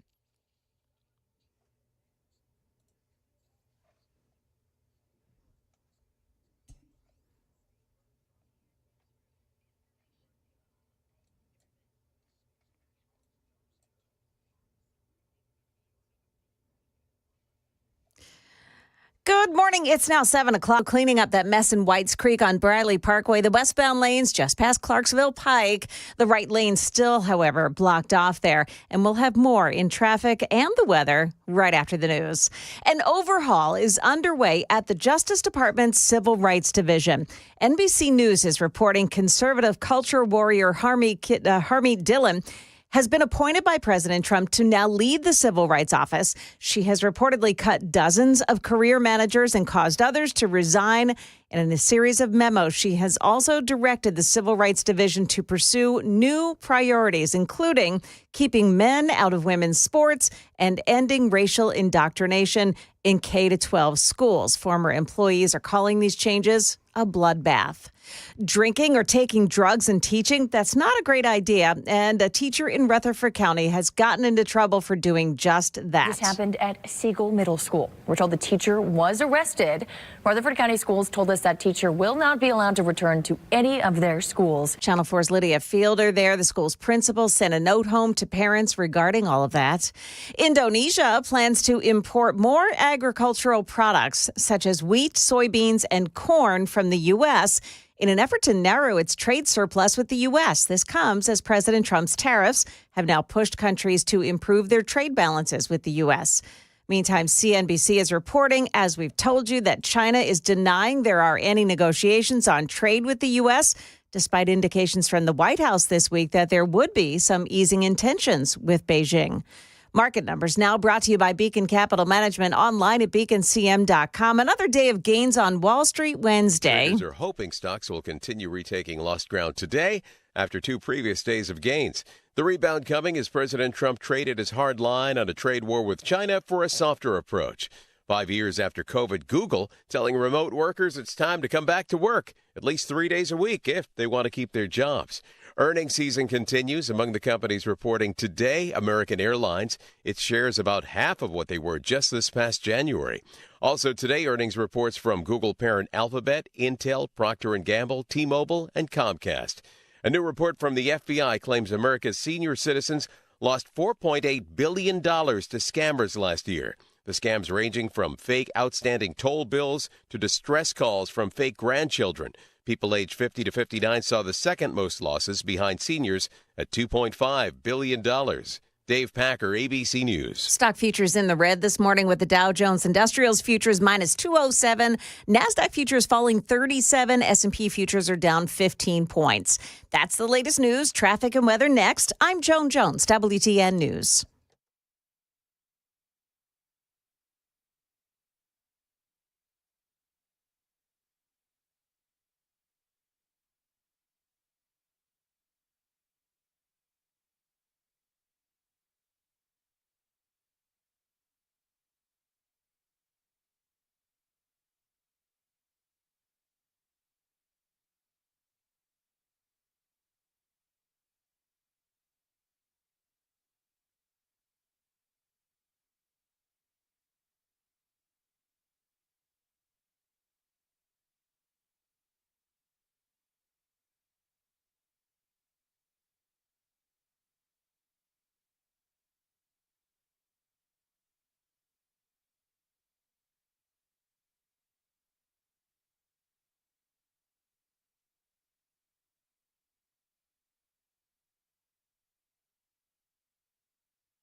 In Madison, Gallatin Pike southbound at Briley Parkway got a crash involving some injuries. At the Eastern Split, that crash blocks off the right shoulder on I-40, westbound lanes at I-24, exit 213A. And then Woodbine, a crash reported on 24, the westbound side at I-440. Traffic every 10 minutes every morning on Super Talk 99.7 WTN.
.706, Nashville's Morning News on Super Talk 99.7 WTN. Good morning to your friends. Hope you are doing well. Man, we've covered a lot of ground in the first 2 hours of the broadcast. Earlier, just very quickly, we were talking about how Trump, and this has been an ongoing discussion, and Trump's first 100 days, that mark is coming up. But we're talking about how really the left and the Democrats, they're taking the wrong side on literally everything. Sherry from the Red Pills Mom Club, she sent a text in, 615-737-9986, which is really long, but it's actually really good. She, of course, starts it with, well, Dan, here's the plan. Trump is making the left choose their side, and they're not choosing the side of we the people. Sherry, you're absolutely right. Trump is allowing things to be shown to we the people. Midterms are coming, so timing is everything. Trump herds these idiots right to the buffalo jump, and over the edge, they'll go just before the midterms. These activist judges are being exposed, and I will add, so are the Democrats, and so is the media clearly. She says there are over 600 of these judges, and like Bukele said, his activist judges were all impeached in El Salvador. He expects the Trump administration will follow that plan as well, and then when the Epstein files are strategically released just in time for the midterms, there will not be one Democrat vote, and some rhinos will be exposed as well. She says, so I'm excited to watch all of this. She says she wakes up every morning waiting to see which liberal idiot's head is exploding. So much fun. Great text in, Sherry. I actually like that. And she speaks the truth. Fact check true. Speaking of heads exploding, I want to play this audio. CNN did this whole segment, and I don't know what they were trying to, and Joan, you've seen this. I don't know exactly what it is that they were trying to do, but I'm calling this segment, so you call yourself a journalist. Yeah. CNN, this guy, Donnie O'Sullivan, does this story about what they refer to as the MAGA journalists. The reporters are from Steve Bannon's War Room. This is Natalie Winter, and this is how they introduced her. Well, you're only probably with the most controversial White House correspondents. We're all biased, right? We just wear our bias, which I think is a pejorative term to begin with, on our sleeves. All right, so that is Natalie Winters. You've got a woman named Karanova, and I may be shanking her name, Castronova, from Lindell TV, as in Mike Lindell. And I'm actually really good at yelling because I used to be a ring announcer. And Brian Glenn from Real America's Voice. And I actually like Brian Glenn a lot. I mean, there's no doubt about it. I'm pro-Trump. The questions I ask, in my opinion, are going to help highlight the good things that he's doing for America. So the way that they frame this whole piece, when they're talking about these MAGA journalists, is that they believe, CNN believes, that these reporters from the new media side of the room are somehow lesser than. Because they do wear their bias on their sleeve. The new media outlets have full access to the White House briefing room where they ask questions like this. Will you guys also consider releasing the president's fitness plan? He actually looks healthier than ever before. Is he working out with Bobby Kennedy? And is he eating less McDonald's? I can confirm the president is in very good shape. Why don't you wear a suit? Why don't you wear a suit? You're the highest level in this country's office. And that's by the way, that's Brian Glenn asking that of Zelensky. And that was when that whole thing started to go south. Yep. And Trump, everybody knew that Trump, we found out, was ticked off because Zelensky did not wear a suit. So Brian Glenn kind of started that whole thing. Also, do you remember when the press corps was obsessed with what flavor of ice cream Joe Biden constantly was eating? And how about the guys at Politico? And I think there was a staff of 3 that wrote a story, and I've talked about this before, about how high the hamburgers had to be stacked to go a mile high, because President Trump said at one point that he was going to have burgers a mile high to greet a championship football team. Oh, my goodness. So I let me tell remember you, that. Yeah. So these reporters, honestly, the self-awareness is not there for how insane they've been over the past few years. And they want to call out the new ones. And guess what? I mean, just to go along with what you're talking about this morning, Politico also has an article. And the title of the article is Meet the 8 MAGA Outlets Disrupting the White House Briefing Room. Oh. And it's all the same people that are being interviewed on this newscast, yeah. And are they disparaging them? Oh, yes. Okay. Oh, yes. Well, they sure are. So you know what the difference is, though, between and I'm just going to air quote, the MAGA reporters and the other reporters that are in the White House press briefing, is that the reporters that are, pro-Trump, well, at least they're being honest. They're the only honest ones in that room. Because the media, i.e. Washington Post, New York Times, the networks, they are clearly, and they always have been, anti-Trump, but they claim that they're not biased. They are clearly biased against Donald Trump. So the only real honest people in that room would be the, would be the White House press secretary. And also these, I guess there's 8. They only profiled 3 here. But you know what? If they're pro-Trump, they're being honest. Here's more from Brian Glenn. The characterization that what you were doing, asking Zelensky that question, that you were trolling. I'm not a troll. I never have been. That was a legitimate question I just wanted to ask. I didn't mean to, get everyone fired up like they did. He didn't mean to start an international incident, which is actually what he did. It's fantastic. So they're pulling examples of the stories about what they ask. And it does feel, and you saw this, Joan, I feel like this was a hit piece disguised as a news story. Listen to this. I view my role here more as sort of reporting on not so much the White House, but really the media. Our bias is not to be sycophants for President Trump. Our bias is for our audience, which is the working class of America, the people who want to put this country first. If Trump messes up, will you guys call it out? Yeah, and we have. I think time and time again, particularly on the vertical and issue of immigration, we are not for stapling green cards to diplomas. Yeah, I mean, look, they're right.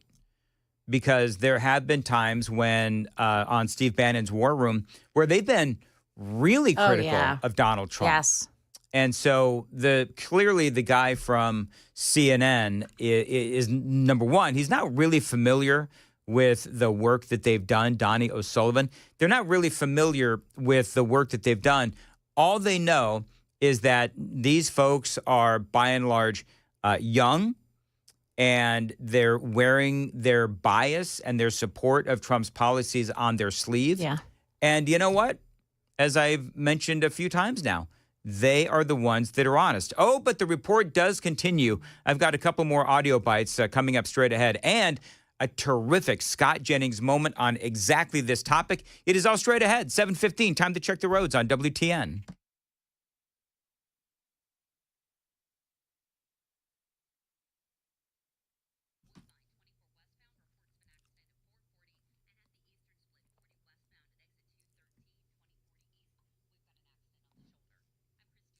As far as your weather for today, a high of 80 and possible thunderstorms as well. Appreciate you listening to Nashville's Morning News on WTN. So as I'm watching this hit piece on the new media, I do believe that what makes the mainstream media so sinister, and really it's CNN, what makes them so sinister is that they pretend to be neutral when they clearly aren't. We met the new media correspondents on the day Trump announced tariffs that could upend the world economic order.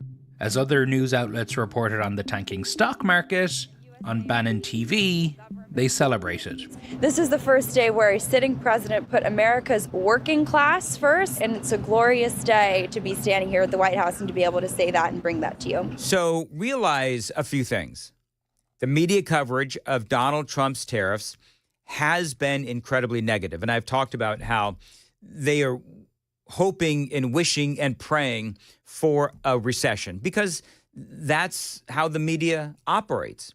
When I watch, they're always talking about how Donald Trump is destroying the economy, hurting our relationships with our allies, never giving the perspective of what Donald Trump is actually trying to do, which is level the playing field and bring jobs back home to America. Do you consider yourself a journalist? Yes. Tell me. Seems like you took a little pause to process that. But I think we all should have a seat at the table. I really do. And if you look, the very first week she did the new media, it was Axios. And Axios, by no stretch of imagination, is a conservative new media. But while not all new media here are MAGA media, a lot of them are more cheerleading President Trump than challenging him. You are a Trump fan, right? Yes, I'm definitely a supporter of President Trump. So will you be able to hold them to account then? I will be able to hold 100% him to account. So the fact that these three are Trump supporters, they seem on this CNN hit piece, which, and let's be honest, this whole piece is meant to discredit these MAGA reporters.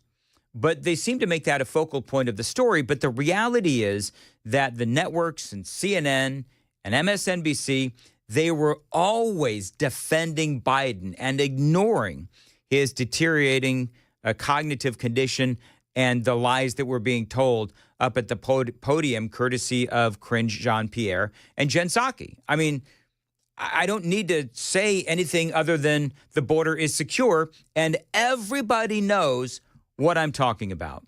So while these folks are championing Donald Trump, look what the media was doing. Look what these media folks were doing during the last administration, protecting Joe Biden. So what is worse? Being completely honest about your worldview and your political view, and that is clearly evident in their presentation, or the likes of all these other media outlets who were lying for the last 4 years, and especially the last 2, on the lies within Joe Biden's policies, his actions, and his deteriorating mental condition. So these reporters, from conservative web shows, they're simply the exact opposite of what the liberal media is doing.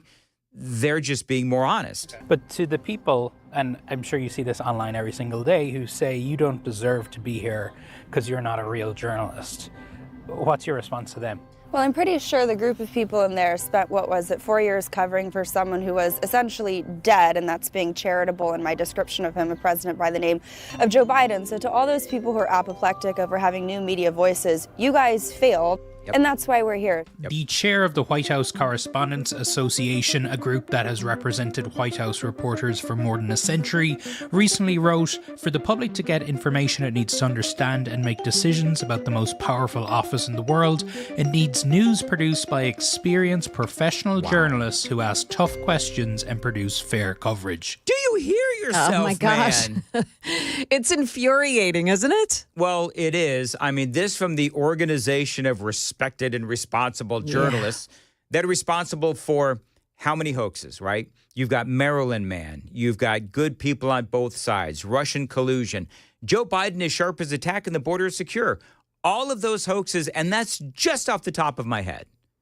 So I thought especially that you, Joan, would appreciate that last part where this, this bastion of respected and responsible journalists are calling out these other people. I thought the whole thing was ludicrous. It's like going to the club where you need the secret knock to get in and maybe the password. Mm-hmm. These people have they believe themselves to be journalists with a capital J. That's what I've always called them. And they think they're the only ones that can tell the story. But they've been doing it with their eyes closed and their ears plugged up for so long because they just want to pay attention to the narrative that's in their head. By the way, when they go to the super secret clubhouse and they knock on the door, do you know what the password is? No, what's the password? Trump sucks. Yeah. That's their absolutely password. All right, 7:21. By the way, coming up, that Scott Jennings audio along the same lines where he absolutely puts this guy, Kevin Hassett, Jeff Jarvis, puts Jeff Jarvis in his place. This is a guy who is trying to champion and defend the media, and Jennings just absolutely hits him on the side of the head with a brick, and that is coming up. Joan, what's coming up in the news? Well, we'll tell you why a Murfreesboro church was evacuated last night. Also, an accident involving a police cruiser responding to a call. In the end, an officer's canine was seriously injured. Those stories and more at 7:30 on Super Talk 99.7 WTN.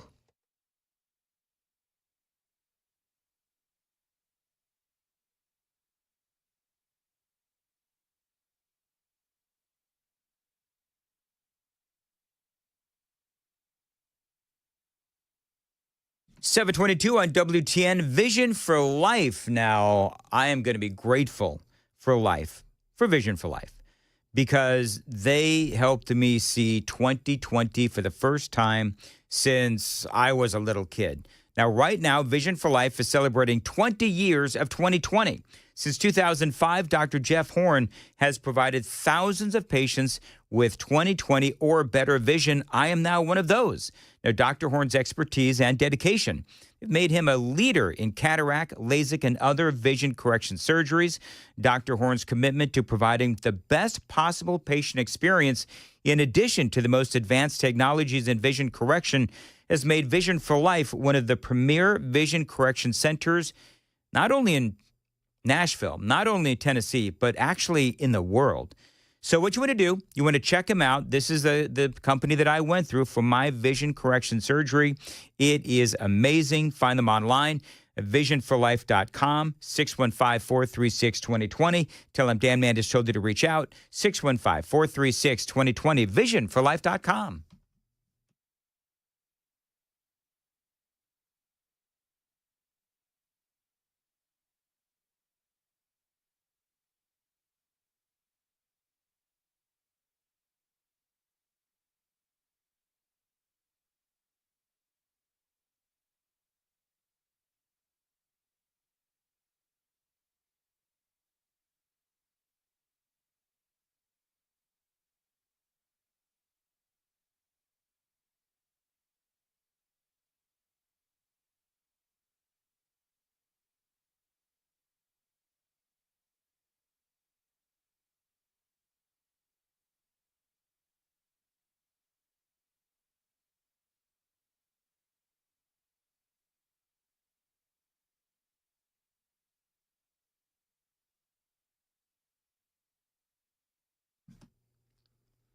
Dan Mandis here. Listen, if you've always dreamed of living by the lake, you've got to listen to me for the next 60 seconds because you've got a tremendous opportunity from my friends at Tennessee National. Now, they have an incredible neighborhood. It's about 20 minutes outside of Knoxville, Tennessee. And I've been talking about these folks for a long time. And on Saturday, this coming Saturday, they are opening up a limited number of lake lots to the public, with massive upgrades and savings as well. Again, this is one day only, Saturday, April 26th. That is this coming Saturday. But listen to this. Cottage packages with a boat slip, they are starting at $379.9. Lake lots with covered boat slips from $64.9 and subdividable wooded lots from $79.9. And for the first time ever, this is my favorite because I like townhomes, a fully furnished lakefront townhome. They are now available as well. And these townhomes are incredible. I've stayed in them. I love them. Now, I also love the amenities at Tennessee National. 3.5 miles of shoreline, 10 miles of walking trails, a brand new 26,000 square foot clubhouse, pickleball courts, swimming pools, on-site coffee shops, and so much more. 20 minutes outside of Knoxville, Tennessee. Financing is available. So enjoy life on the water with fresh air and boat rides and sunshine. Check out Tennessee National this Saturday. Call to reserve your private tour, 865-408-9992, 865-408-9992. Find them online, TennesseeNational.com.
729, Nashville's Morning News on Super Talk 99.7. I went a little long on the previous segment. I know, shocker.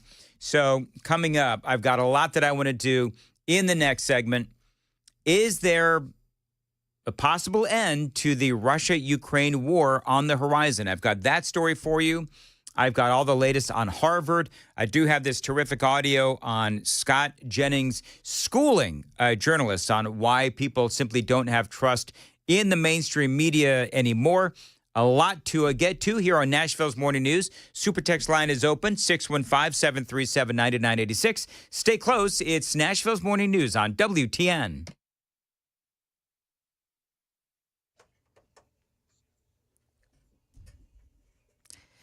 Good morning, 7:30. I'm Joan Jones with your top stories. There is some police activity reported this morning in Murfreesboro.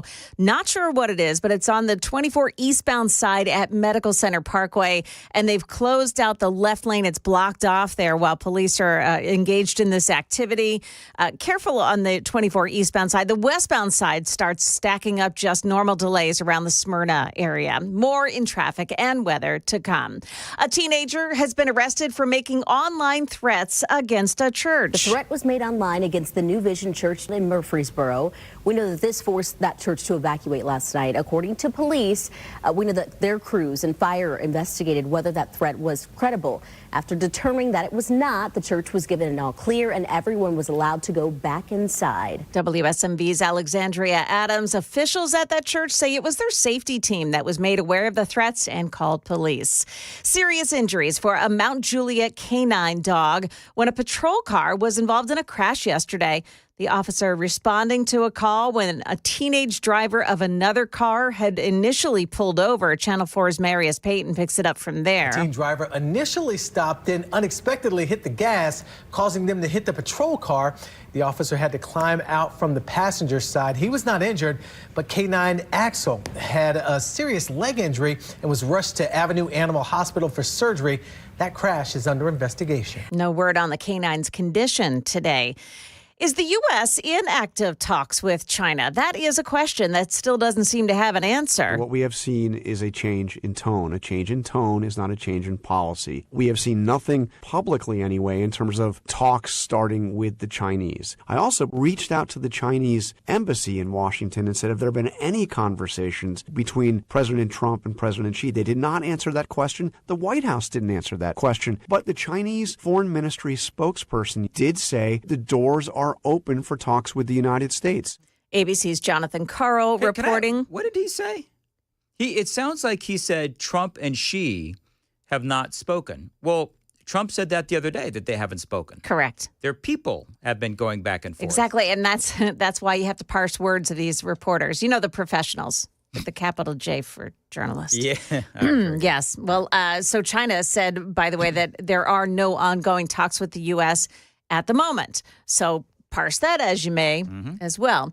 Right now, stock futures are mixed. The Dow futures down 183, but the NASDAQ futures are up 10 this morning.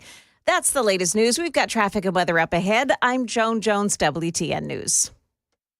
Dan Mandis here for my friends at Loan Pronto.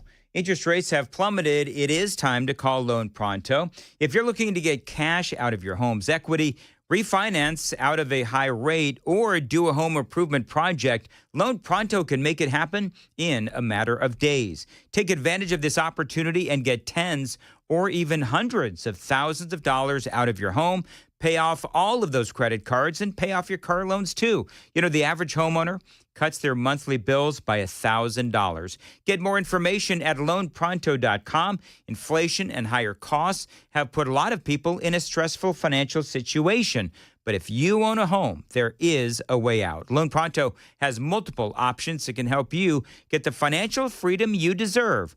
Call them, 615-499-5780. Tell them Dan Mandis told you to reach out, 615-499-5780. You can find them online again, loanpronto.com. Equal housing lender, NMLS 166-1781. Subject to lender approval, NMLSconsumeraccess.org.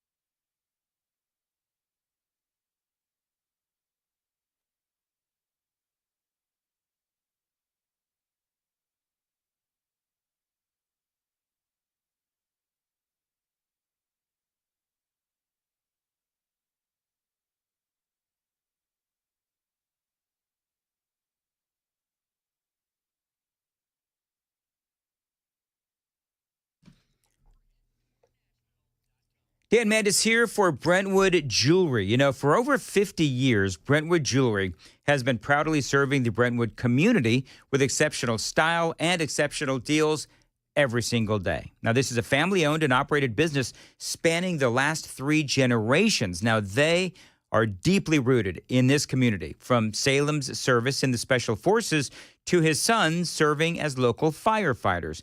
Now, the Amamali family, they are dedicated to giving back in a time that it is imperative to support local. Shop at Brentwood Jewelry. I do. You can get anything you need from a jewelry standpoint: rings, necklaces, incredible earrings. I've bought an amazing watch at Brentwood Jewelry. Find them online, brentwoodjewelry.com. Located in the heart of Brentwood, 7012 Church Street East. Exceptional style, exceptional deals for over 50 years. Brentwood Jewelry. Again, that website, brentwoodjewelry.com.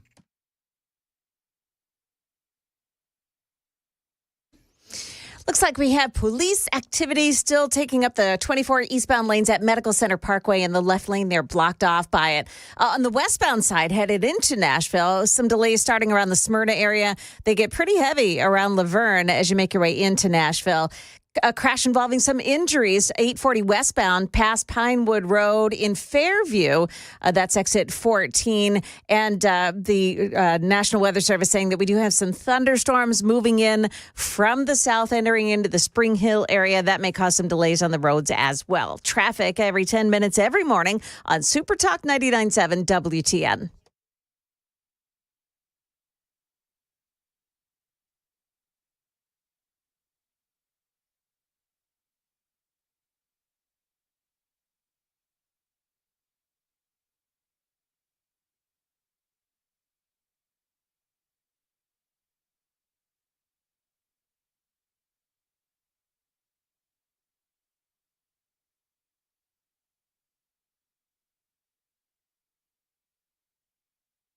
.737 Nashville's Morning News on Super Talk 99.7 WTN. Watch us. You've got Facebook, you've got YouTube, you've got X, you've got 99.7 WTN.com, and we have the Daily Dan poll. Today's Daily Dan poll question is, should the Cleveland Indians and the Washington Redskins go back to their original name? Because that's their old names, and of course, as you know, they have changed their names.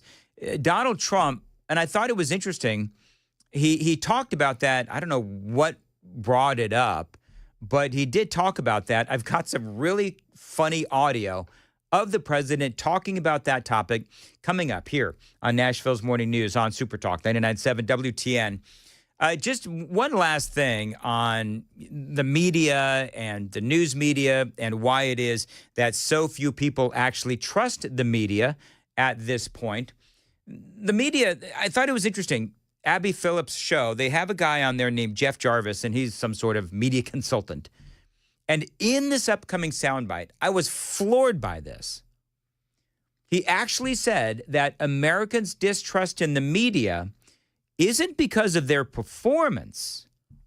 No, it's because of all of the nasty rhetoric against the media coming from the right. And Scott Jennings puts him in his place. Listen. Hello, Scott. Has taken advantage of this situation, I think, quite cleverly, quite wisely. They've played into a weakness. What situation? The situation of media being under attack. And so they've created a situation where... You've almost got it. Keep going. What the right wing is taking advantage of is finally the American people saying enough is enough. They're tired of feeling like the mass media screens out one viewpoint versus another in political coverage. They're tired of media institutions favoring one party over another. They're tired of narratives over factual stories. If I had any advice for 60 Minutes or anybody else, it would be just cover the news and try to be fair about it and stop putting your finger on the scale, especially during campaigns. You're talking about the old mass media myth that you could have this thing that was in the middle. The Walter Cronkite saying, that's the way it is, when it wasn't for many Americans the way it was, when people were pissed off. People back in those days trusted the media, did they not? No, they just couldn't be heard. Oh, I see this guy. No, the people just couldn't be heard. And you heard him talking about how he believes that the reason why people don't trust the media is because of and there's more of this coming up, where he's talking about the rhetoric on the right attacking the media, and that is why the American people have lost trust in them. No, it's really not that. It's that Republicans and conservatives and talk show hosts such as yours truly are pointing out the lies, the obfuscations that they have been telling.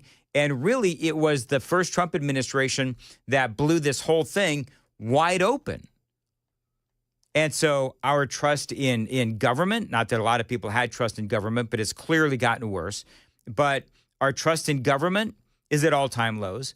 Our trust in the media, news media, also at all-time lows. And so I love that Jennings says, no, it's not conservatives attacking you. It's conservatives talking about and drawing attention to your lies and exaggerations and obfuscations. Because there was no two way. Now we have the internet. Look at the Gallup polling. It was here, and now it's here. It's fallen off of a cliff. Yeah, we do have that Gallup polling about trust in media, and now, as in recent years, and let's be honest, Scott, a lot of this is driven by the rhetoric on your side of the aisle. I mean, it's not. You think it's driven by the rhetoric and not the performance? Absolutely. That's the question. But my point is this: if you're CBS or any other news outlet, the reason that you have lost trust ought to be obvious to you, and the way to fix it also ought to be obvious to you, and it has nothing to do with Donald Trump and everything to do with the product. Just try to make a better product that appeals to more people, and the way you appeal to more people is by not crapping on half or more than half of the country because of their values and political viewpoints. I think that is a fair, just if we were sort of on another planet, out of context. Hello, Scott. All right, so whatever. I mean, Abby Phillip, clearly she had nowhere to go with the commentary made by Scott Jennings, because here's the thing. The media has been calling, Trump supporters Nazis and Trump Hitler and all the rest of that stuff literally for years. They did it on CNN. Remember when, I'm hearkening back to and this was so egregious, and then I'm going to move on, I promise. But remember when Trump was having that big, massive campaign rally at Madison Square Garden? Remember that? And CNN was all about talking about how, oh my goodness, this harkens back to the Nazi rally they had in the 1930s or whatever it was. I mean, it was so obvious, really? As opposed to simply just having a campaign rally, it was stunning. So now the media, as you know, they've been trying to deflect criticism by writing books about how there is some sort of a big cover-up with Joe Biden's lack of mental abilities as his cognitive abilities continue to decline. Now you have all the media out there, the same ones, by the way, that covered up that cognitive decline of President Biden. Now they're saying there was some sort of a cover-up within the Biden administration. They were part of the cover-up because we, conservatives and talk show hosts, and yours truly, we've been talking about this literally for years. It is 7:43 on Nashville's Morning News on Super Talk 99.7 WTN. Okay, so are we close to the end of the war in Ukraine? Donald Trump, and this is where I'm going to push back on some conservatives on social media. So send your hate mail to dan@997wtn.com. But Donald Trump said this yesterday in the White House. I will say that I think Russia is ready, and a lot of people said Russia wanted to go for the whole thing. And I think we have a deal with Russia. We have to get a deal with Zelensky, and I hope that Zelensky, I thought it might be easier to deal with Zelensky. So far it's been harder, but that's okay. It's all right. But I think we have a deal with both. I hope they do it. All right. So then you had on social media, you had all of these, folks that are conservative, and I certainly am as well, saying, oh, look, it's another Donald Trump victory. Oh, look, winning. Nope. It took literally, and I saw that, and I thought, not so fast, because I pretty well know what Vladimir Zelensky is all about, and he poured cold water on this thing pretty quickly. But we will talk about it straight ahead. It is 7:45. Time to check the roads on WTN.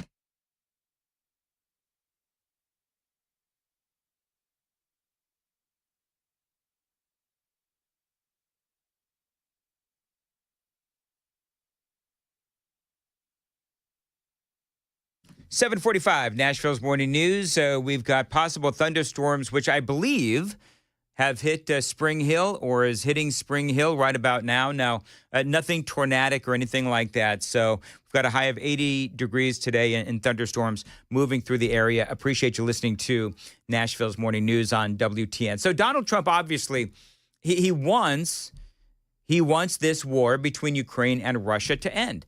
Everyone is correct when we say this is not our war. Donald Trump has said that. J.D. Vance has said that. Marco Rubio has said that. I mean, talking about the media, they are always attacking Donald Trump for literally wanting this war to end, which is stunning. But Trump went on to talk about in that Oval Office meeting with the media about how much of a deadly battle this whole war has been over the last several years. At last check, Ukraine had at least 46,000 killed, 380,000 wounded, tens of thousands of civilians killed as well. It could have as many as 80,000 dead in Ukraine as it relates to the soldiers.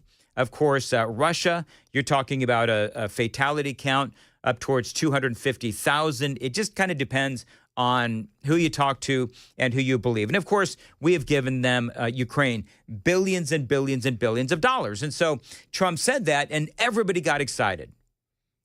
Are we close to a deal to end the Russia-Ukraine war? Or are we going to walk away? Because remember, that has been the news cycle over the last week or so.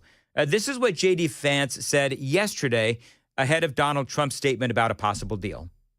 We've issued a very explicit proposal to both the Russians and the Ukrainians, and it's time for them to either say yes or for the United States to walk away from this process. We've engaged in an extraordinary amount of diplomacy, of on-the-ground work. We've really tried to understand things from the perspective of both the Ukrainians and the Russians. What do Ukrainians care the most about?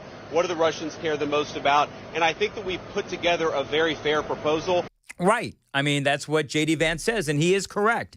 Remember Marco Rubio, Secretary of State, Marco Rubio, basically said the same thing last week, that the Trump administration has a lot going on, and if both sides of this war have no interest in striking a deal, well, then we're done. Our work here is done, and we'll walk away. Now, among the points that Trump made, and this is what people are reporting as far as this supposed deal between Ukraine and Russia, a de facto recognition of Crimea as a Russian territory, which Zelensky says, and he's always said, that this is a non-starter. Russia would also be the accepted leader of other regions that they currently occupy. This is from UPI. Before a scheduled meeting in London on the peace plan, Zelensky publicly reaffirmed Ukraine's position. Kyiv will never agree to recognizing Crimea as Russian. So he is saying they will never recognize Crimea as Russian. His firm rejection prompted a political ripple effect. Marco Rubio said, screw it, I'm not going to continue my trip to the talks. He turned his plane around. Foreign ministers as well of France and Germany also decided, heck with it, we're not going to bother to do this because obviously Kyiv doesn't want any kind of an actual solution. So it does sound like this deal is dead before it ever really got discussed, but we'll have to wait and see where it goes. More from J.D. Vance. We're going to see if the Europeans, the Russians, and the Ukrainians are ultimately able to get this thing over the finish line. Again, I feel pretty optimistic about it. I think everybody has been negotiating in good faith, but it's now time, I think, to take, if not the final step, one of the final steps, which is at a broad level, the parties saying, we're going to stop the killing, we're going to freeze the territorial lines at some level close to where they are today, and we're going to actually put in place the kind of long-term diplomatic settlement that hopefully will lead to long-term peace. Yeah, so Trump thinks we have a deal. Clearly, Ukraine and Zelensky does not believe that we have a deal, and it doesn't sound like a deal is near. I believe we may be as far apart as we've ever been.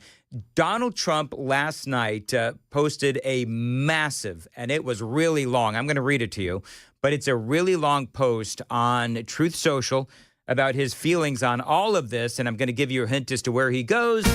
He throws Zelensky right under the bus and then backs it up a few times as well.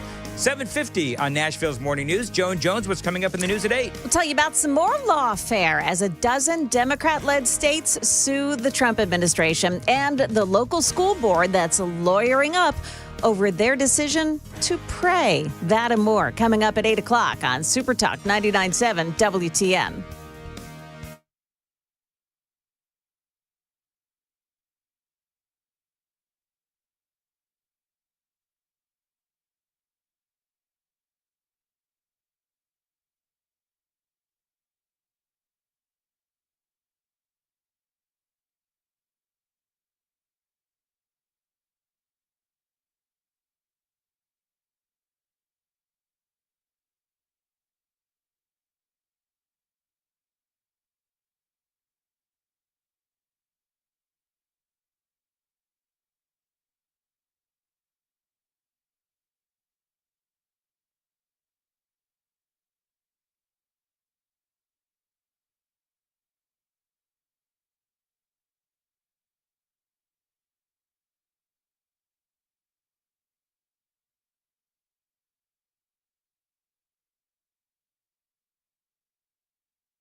$7:54 at Nashville's Morning News on WTN. Dan Mendes here. Listen, it is springtime. Summertime is coming up. You cannot be sidelined with chronic back, neck, and knee pain. Check out my friends at the Wellness Institute of Nashville and Dr. Kevin Mitchell. Now, I've been a client for over 10 years, and I have never felt better. I arrived in Tennessee over a decade ago, and I did go through spinal decompression therapy for my chronic back pain. It really did help a lot. Every once in a while, if I need an adjustment, Dr. Kevin Mitchell fixes me right up. And right now, a great deal for you. The Wellness Institute of Nashville, they are offering the Big 47 offer in honor of our 47th president. And I got to tell you, this is a great thing because 47% off of spinal decompression therapy, that is a good thing. They utilize the latest high-tech equipment in their state-of-the-art facility to provide effective non-surgical solutions. Dr. Mitchell and Dr. Ashley, they're both committed to helping you overcome back and knee pain. So call them today, 615-246-5009, painisbad.com.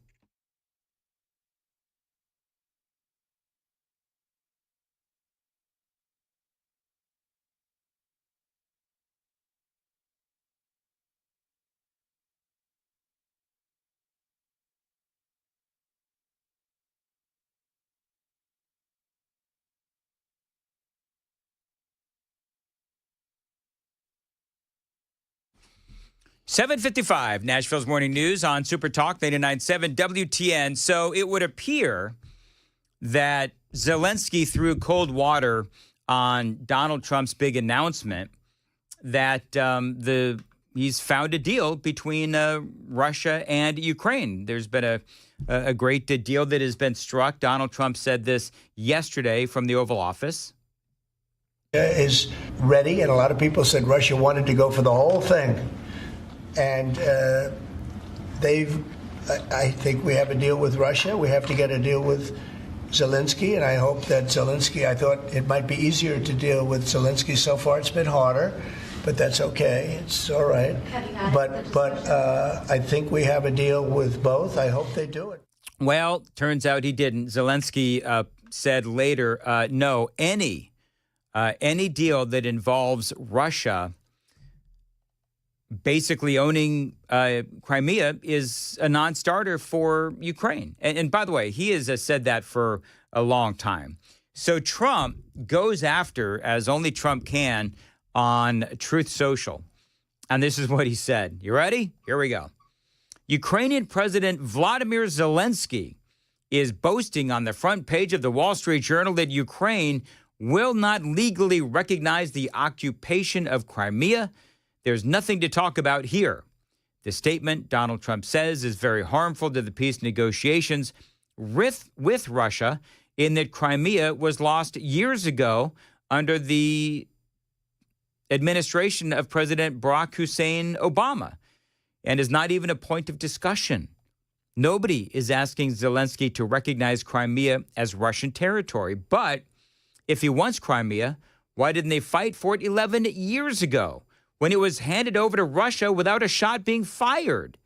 The area also houses for many years the Obama handover, major Russian submarine bases. It's inflammatory statements like Zelensky's that make it so difficult to settle this war. He has nothing to boast about. The situation for Ukraine is dire, Trump says. He can have peace or he can fight for another 3 years before losing the entire country. Trump says, I have got nothing to do with Russia, but have much to do with wanting to save, on average, 5,000 Russian and Ukrainian soldiers a week who are dying for no reason whatsoever. The statement made by Zelensky today will do nothing but prolong the killing field, he says, and nobody wants that. We are very close to a deal, but the man with no cards to play, Zelensky, should now finally get it done. Trump wrapping it up, saying, I look forward to being able to help Ukraine and Russia get out of this complete and total mess that never would have started if I were president. So, in case you couldn't tell, Donald Trump is really irritated that Zelensky really, it seems to me, he's not negotiating in good faith. I'm just going to tell you. And if there's this sticking point about Crimea, and Trump is right. Russia went into Crimea during Obama and nothing was done. And so now Zelensky in Ukraine won it back. Well, that's a non-starter. That is clearly a non-starter for Vladimir Putin. And so, I'm beginning to agree with Marco Rubio. We're not going to continue with this endeavor for weeks and months on end. So we need to determine very quickly now, and I'm talking about in a matter of days, whether or not this is doable over the next few weeks. If it is, we're in. If it's not, then we have other priorities to focus on as well. I think it's important to remind everybody that the Ukraine war is a terrible thing, but it's not our war. We didn't start it. The United States has been helping Ukraine over the last 3 years, and we want it to end. Yep. Everybody wants it to end, except it would appear Vladimir Zelensky. It is 8 o'clock on Super Talk 99.7 WTN.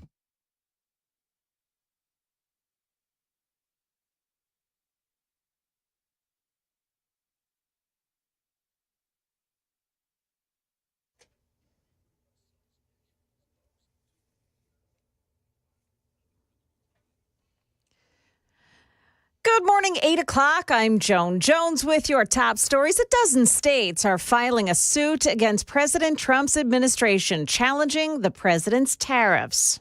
The 12 Democratic-led states argue the president doesn't have the legal authority to impose the tariffs, that he's invoked emergency powers to do it in a way Congress never intended.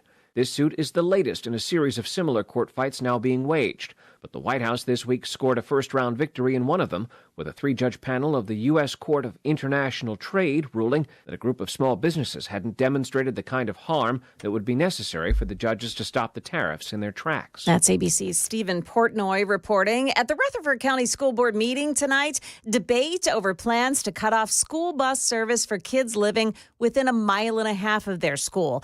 That area being called the Parent Responsibility Zone. Some parents, however, are not fans of that idea. Yeah, I'm kind of shocked that they're taking it away just because they assume how their kids are. I mean, how are the kids supposed to get to school? There's people that can't get them to school, and they rely on the buses. Yeah, the schools say this idea would save money and help with the bus driver shortage.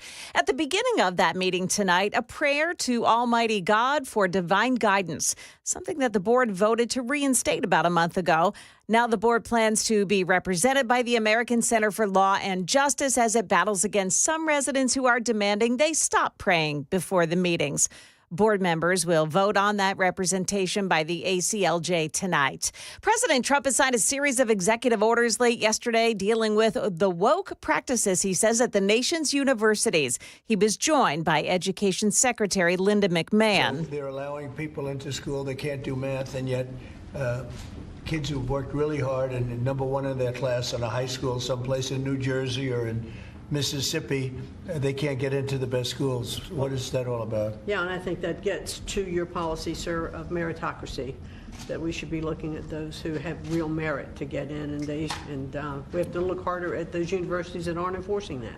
Trump taking aim at U.S. accreditors who play a key role in determining which universities are allowed to access billions of dollars in federal funding.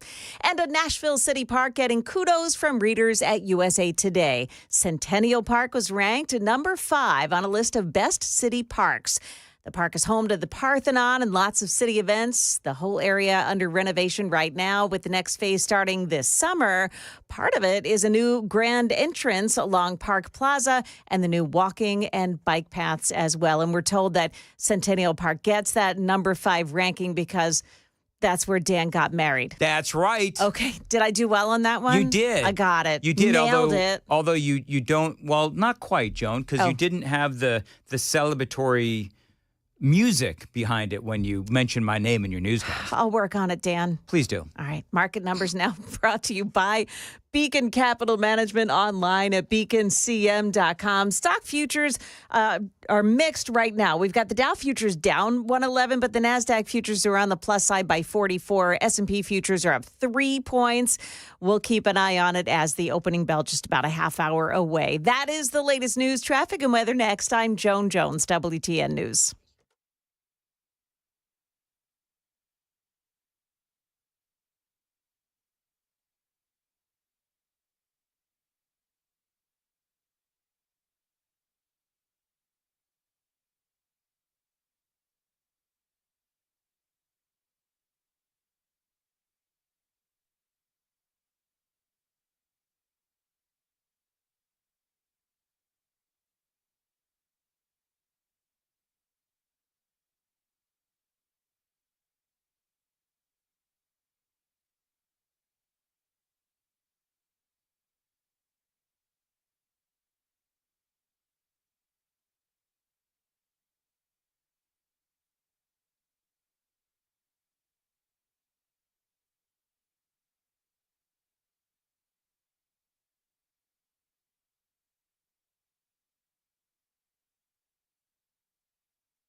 Got some delays this morning on 65 in the northbound lanes. The HOV lane blocked off there by a crash involving 3 vehicles. This is just before Harding Place, exit 78. In Fairview, a crash involving injuries on I-40 westbound past Pinewood Road. That's exit 14. Traffic every 10 minutes every morning on Super Talk 99.7 WTN.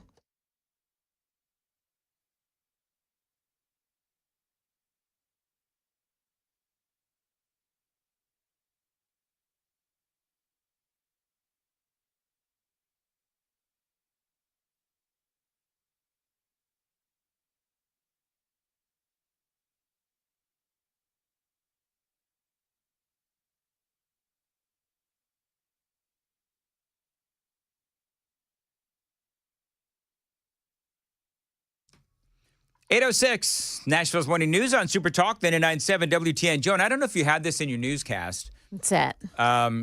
Trump has sent a message to Vladimir Putin. I'm not joking, by the way. Okay. Trump to Putin after new Russian strikes on Ukraine. We were talking about that earlier in the show. After all of this discussion regarding Trump and Zelensky, and is there going to be an end? And then Zelensky says, no, I'm not going to give up Crimea. Then last night, overnight, Vladimir Putin pounded the living crap out of Ukraine, right? So now, Trump to Putin after new Russian strikes on Ukraine, Vladimir, stop. Ooh. Now, I don't know if there's anything else. Is it just those two words? I'm trying to find it. He said, this was on Truth Social, and he said, I am not happy with the Russian strikes on Kyiv. Not necessary and very bad timing. Vladimir, stop. 5,000 soldiers a week are dying. Let's get the peace deal done. Love it. Yeah. I love that Trump is calling him out. Guy on the super text line, I don't know what. There's got so many today. Guy said that I sound like a Russian apologist. Oh. I'm actually not. I'm with Donald Trump. I want this damn thing to end. I really do. And this has been gone on way too long. We have spent way too much money on this. And other people listening to my monologue were also saying that this war is too profitable for, the military industrial complex for the politicians to actually let this end. So, yeah, I get what they're saying. So for me, I love that Trump is calling out Vladimir Putin, and he's calling him out in public. And I think that is a good thing. Now, the question is, because Putin, obviously the aggressor, but here's the thing, and we did talk about this in the 5 o'clock hour. Remember that Putin bombed the crap out of Ukraine, out of Kyiv, because you had Zelensky come out and say, there's no deal. There's no deal without Crimea. And so Putin, and again, I'm not excusing what he did, but the war does continue. So, and the war continues because at this point, it does seem to me, you know what? Hey, KGB, let's change the poll real quick.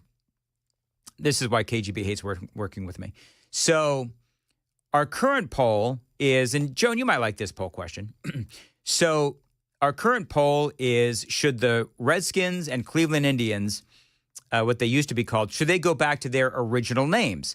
And so what did people say on that poll? 98% said yes. But let me ask you, do you know the current names of the teams? Don't tell me. Nobody tell me. Washington Commanders is the football team, and the Guardians are the Cleveland baseball team.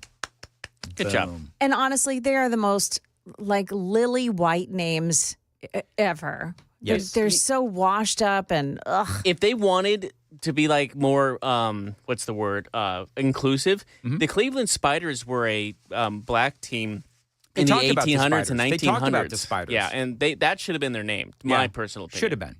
All right, let's make the new poll. Who do you blame for the ongoing, how do we say this?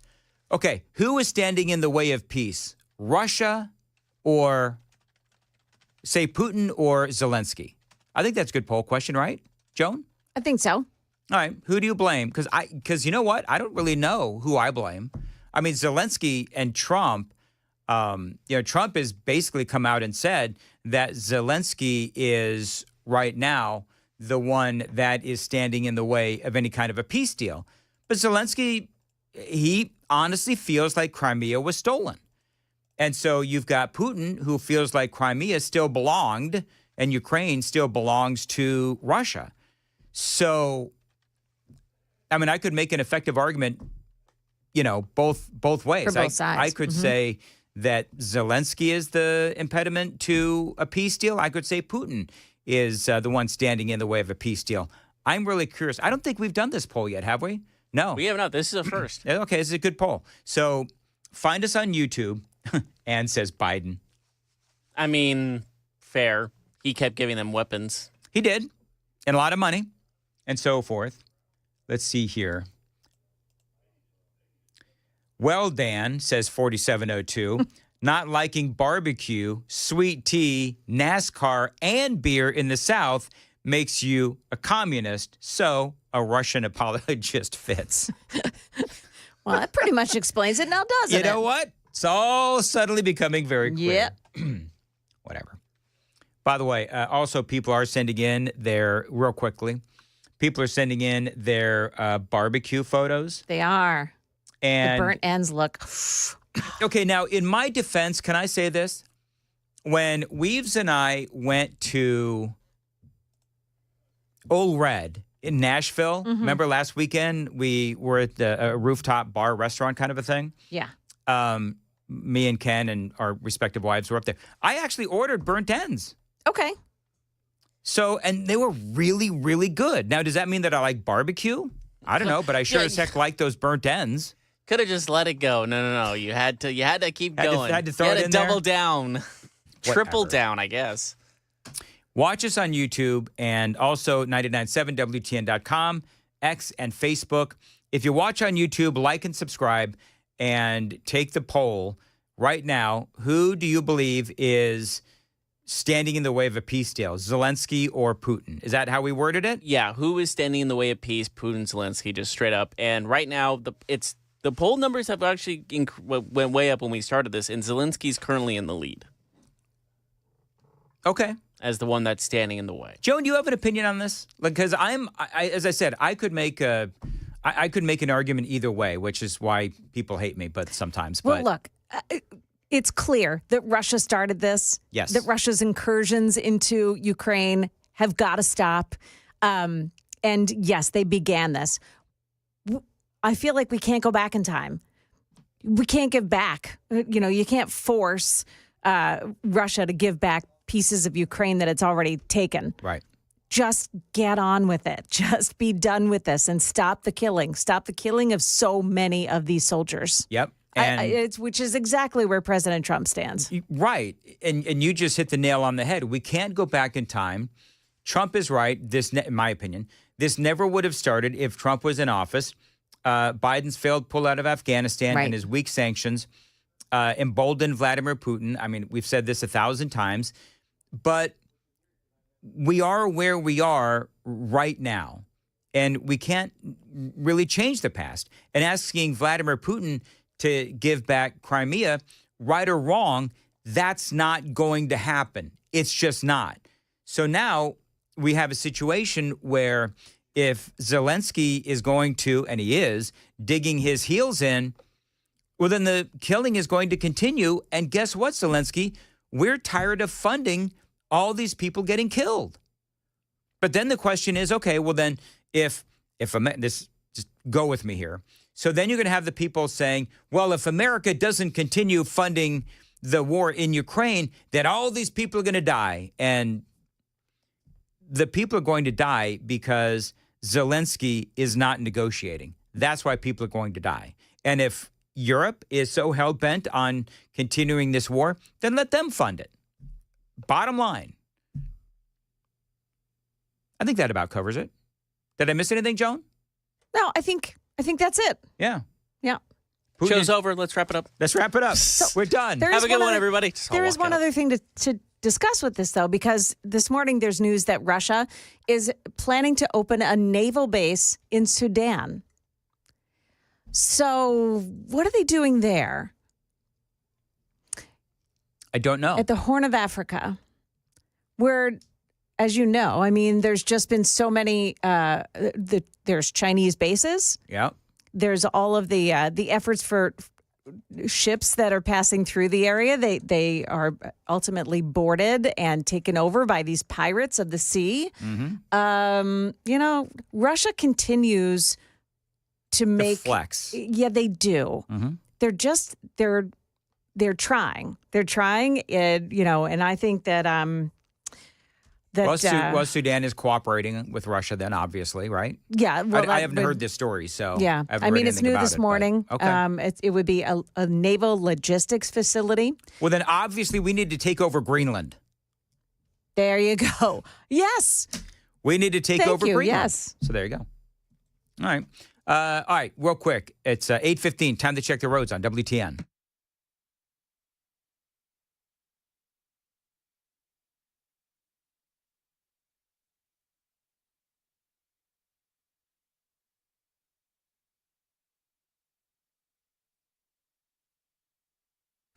(8:16) Nashville's Morning News on WTN. As far as your weather today, we've got possible thunderstorms and a high of 80. Actually, it's not possible anymore. We do have thunderstorms. I guess it's people are saying that it's raining. Thunderstorms moved into Spring Hill. Not sure where they are now, but stay safe. All right, so Donald Trump, I don't know what prompted the conversation, just real quick.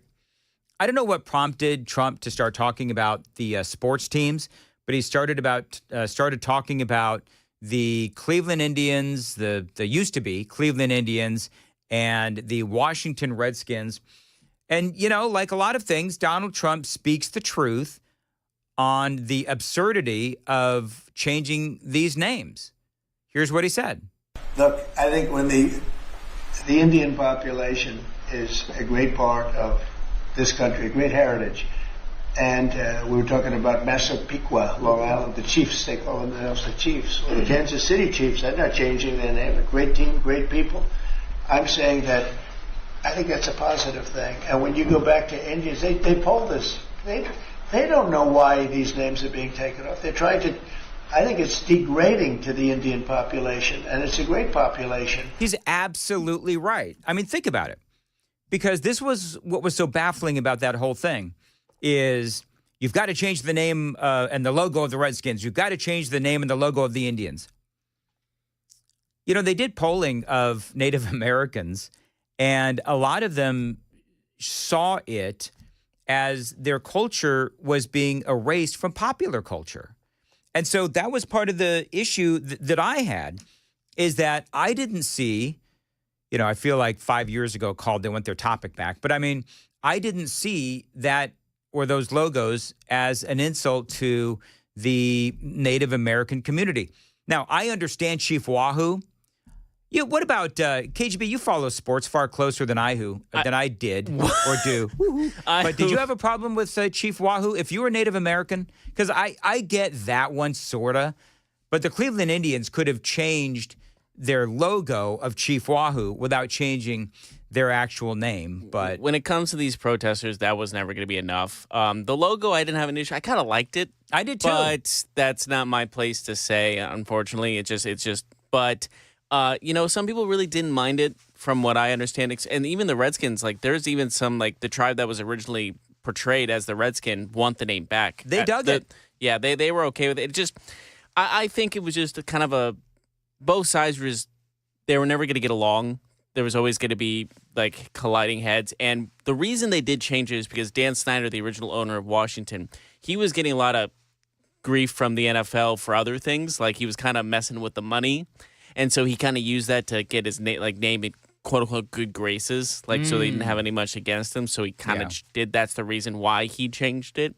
But the new owner is kind of hell bent and like we're not going back because they don't want the bad publicity either. It's all about the publicity when it comes to the mainstream portion of it. So it's going to stay the same. Or if they change it, it will not be the Redskins. That's just a formality. The thunderstorms are hitting South Nashville now. Oh, I think I just heard thunder, as a matter of fact. So yeah, and you know, let's. All of this was going on when they took away. Some people are pointing out Aunt Jemima. What were the other things that were canceled out during the whole? Because I think we're done with cancel culture. I do believe it feels like cancel culture is done. By the way, this is more on what Donald Trump had to say. And they like when they're called by various names. Now, Washington, the Redskins, perhaps that's a little bit different. But I can tell you that I spoke to people of Indian heritage that love that name and they love that team. And I think it's I think it's a superior name to what they have right now. And it had heritage behind it. It had something special. But a lot of the names having to do with, different places, not just Indians, but I think they changed the name of the Cleveland Indians. Why would you take the name Indians off the Cleveland Indians? And now it's called the Cleveland something else. Guardians. Right? Guardians. Just doesn't make sense to me. So we're about bringing common sense back to this country. There you go. Another one that was big that got changed, some colleges had to change their names kind of in the same mindset. One of the big ones was George Washington University. They were originally called the Colonials. And obviously, we can't have that now. You can't have that. So now they're called the Revolutionaries. Uncle Ben Rice was canceled. Aunt Jemima. Aunt Jemima was canceled. How about every school that changed their names? Yeah, like George. Like even high school ones had to change their names too. Elementary schools. Yep. I mean, all the statues that were taken down, and Oh, the taking down of the statues.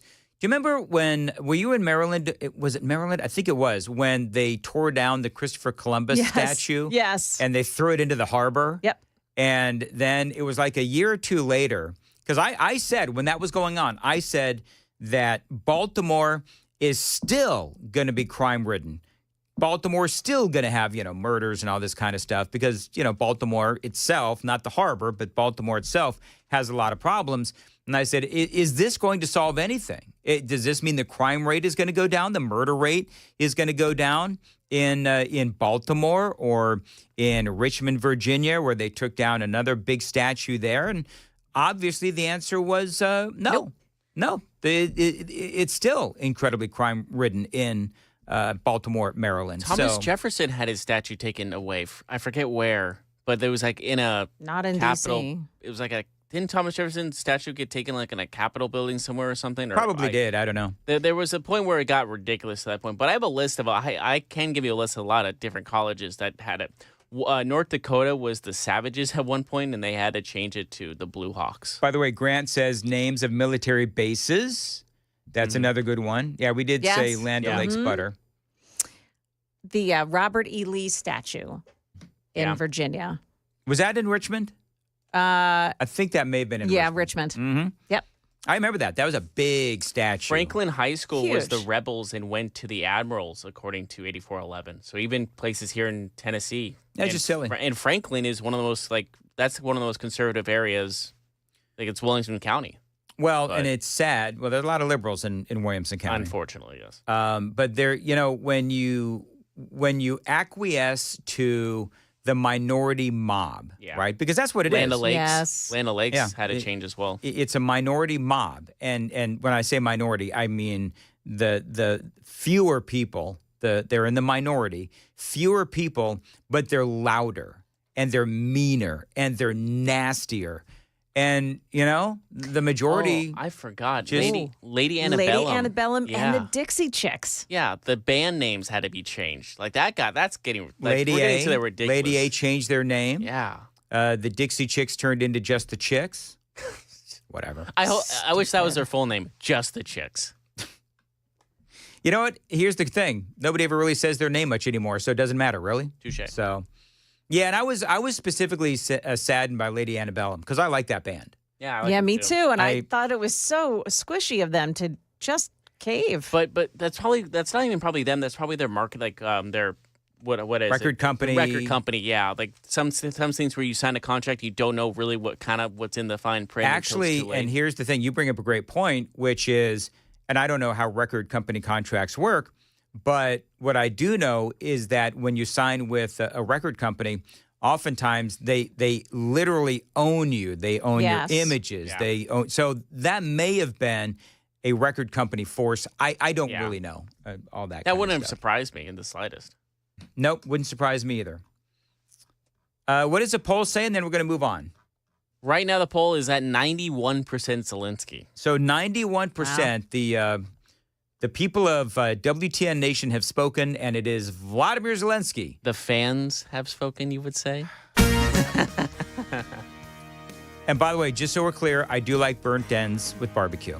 Somebody tell Murphy that, okay? Just let it go, man. Just move on. I wonder if Weaver, when they were talking about, because apparently I was actually what is it he calls those people? The butt of the joke? No, the nincompoop of the week. Nincompoop. Yeah. The nincompoop of the day, news nincompoop of the day. Somebody said I was indeed the nincompoop of the day. It's done with love and respect. Oh, yes. Yeah. Yes. By the way, did you mean to do that, the butt of the jokes? Because there's like a barbecue reference to that, too. Oh, that's good. There you go. Yeah. No, I didn't mean to. Okay, good. Joan was coming up in the news. A Murfreesboro church evacuated last night over some threats. We've got the details on that. Also, there's an Ivy League school that has taken back its invitation to a singer known for spreading hate and violence against Jews. That story's coming up here at 8:30 on Super Talk 99.7 WTN.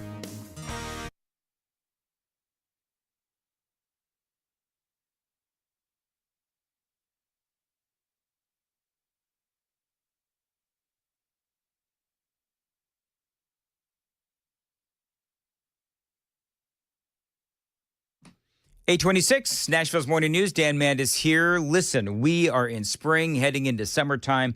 Do you have any big events that you've got planned? Maybe a big corporate event for your work, maybe a family reunion, maybe a wedding, maybe you've got a birthday, graduation ceremony coming up, whatever. My friends at Nashville Tent and Awning, they can help you with an incredible enclosure that can be installed anywhere so you can enjoy the outdoors but stay cool inside one of these enclosures provided to you and your family and your friends by Nashville Tent and Awning. Now, they've been around since 1884. They are a Nashville institution, and they've worked with the likes of the Tennessee Titans, Vanderbilt, and the Grand Ole Opry as well. They are one of the top companies in Nashville, so think about your backyard. You can actually extend your living space with a backyard enclosure so that you can enjoy the nice shade as the sun gets hotter as we head into summer. Now, if you've got an event for work coming up, they can help you there as well with the tent or enclosure. And they've got awnings for any style of building that will improve the look and feel of your home or office. Find them online, ntaco.com and taco.com. Lots of great visuals. You can also find them on Facebook, 615-329-3701. Tell them Dan told you to reach out, 615-329-3701. Solid craftsmanship and built to last since 1884 in Nashville Tent and Awning.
(8:28) Nashville's Morning News on WTN. Dan Mandis here. You know, I've been telling you for years about United Structural Systems. Now, they are experts in waterproofing, concrete leveling, and foundation repair.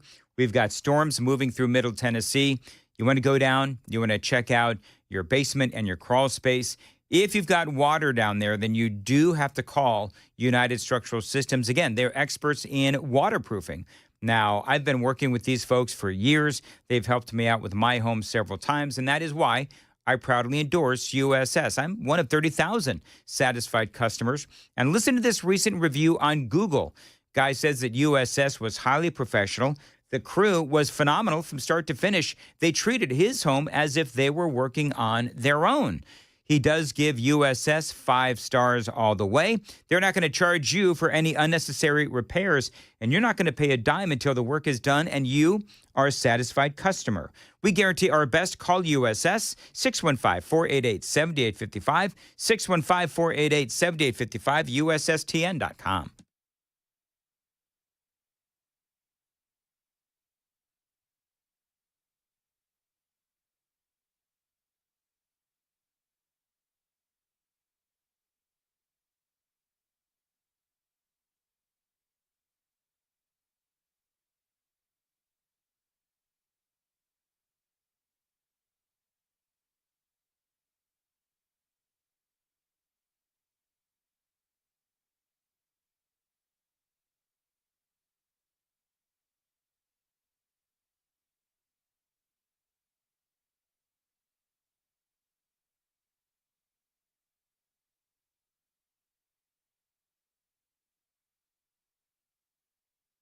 Good morning, 8:30. I'm Joan Jones with your top stories. They're working on an accident in Creve Hall this morning. 65 northbound lanes before Harding Place.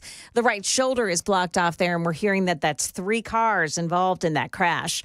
A teenager in custody being questioned now about a threat made against a church in Murfreesboro last night. We know the threat was made online. This was against New Vision Church there in Murfreesboro. Well, it forced the church to evacuate last night. Police and fire investigated whether that threat was credible. After determining it was not, the church was then given the all clear and everyone was allowed to go back inside. Channel 4's Holly Thompson there. A meeting last night in Clarksville for the residents of the Woodstock neighborhood. Their homes have repeatedly flooded out. Mayor Joe Pitts announcing big engineering projects and a plan to apply for FEMA funding to help those residents. But those are fixes that these neighbors say, are too far in the future. It was pretty disappointing. They don't really have any answers. The Woodstock residents asking instead for emergency funding to help them with the damage done to their homes. Cornell University has rescinded its invitation for entertainer Kehlani to perform at its big end-of-year celebration. It's known as Slope Day. That's one of her songs. Cornell's president, Michael Kotlikoff, saying that his attention was called to the song's video, which was dedicated to the Intifada and features dancers carrying the Palestinian flag and wearing keffiyeh costumes. The action comes after the Trump administration froze more than $1 billion in funding for Cornell over anti-Semitic activities on campus. Money News brought to you by Beacon Capital Management, online at beaconcm.com. Stocks are now trading with the opening bell having struck just a couple of moments ago, and the Dow Jones Industrials beginning down 174, but the NASDAQ is up 72. The S&P 500 index gaining 5. That is the latest news. Traffic and weather next. I'm Joan Jones, WTN News. Dan Mandis here. I want to tell you about my friends at Tennessee National. Listen, if you've always wanted to live by the lake, you've got to check out my friends at Tennessee National. Now, they are 20 minutes outside of Knoxville, Tennessee. And this coming weekend, on Saturday, they are releasing a limited number of lake lots to the public. All kinds of upgrades, all kinds of savings as well. Again, this is this Saturday. They've got cottage packages with boat slips from $379.9. Lake lots with covered boat slips, they are starting at $64.9. Subdividable wooded lots from $79.9. And for the first time ever, I love these things, fully furnished lakefront townhomes. The amenities at Tennessee National, you've got to see it to believe it. 3.5 miles of shoreline, amazing shoreline. 10 miles of walking trails, waterfront concerts overlooking the beautiful lake. Pickleball courts and swimming pools and on-site coffee shops and a whole lot more. Check them out. You can find them online, TennesseeNational.com. You've got to call to secure that private tour, 865-408-9992. 865-408-9992. Financing is available. Check them out, TennesseeNational.com.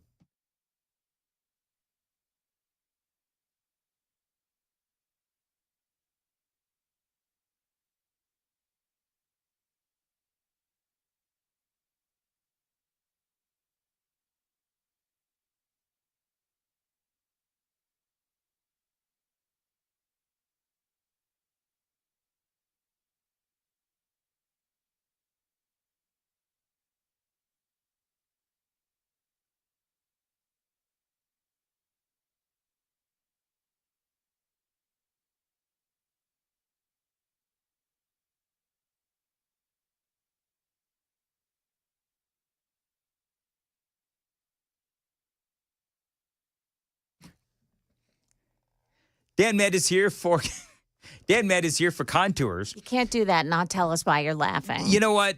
I'll tell you at 35. Okay. I'll tell you. You know, sometimes Chris and I just have to look at each other, and we know, and we just start laughing. Contours. Now, I'm a big fan of Contours. They have a big Mother's Day special going on right now. Mother's Day is May 11th, and so if you're struggling, like a lot of guys do, if you're struggling with what to get mom, think about an incredible and transformative facial from Contours. Now, they are famous for their ultra slim technology that stimulates collagen and does tighten the skin. What that does is that helps those fine lines and those age spots fade and eventually disappear. Right now, they've got a special going on just for the mom in your life. get a facial and a belly buster treatment for just $199. That is a massive discount. And yes, that is available to you. First 5 callers right now get that special price just for mom. That phone number, 615-236-9960, 615-236-9960. They've got a great website. See how all of this works at contoursllc.com. That is contoursllc.com.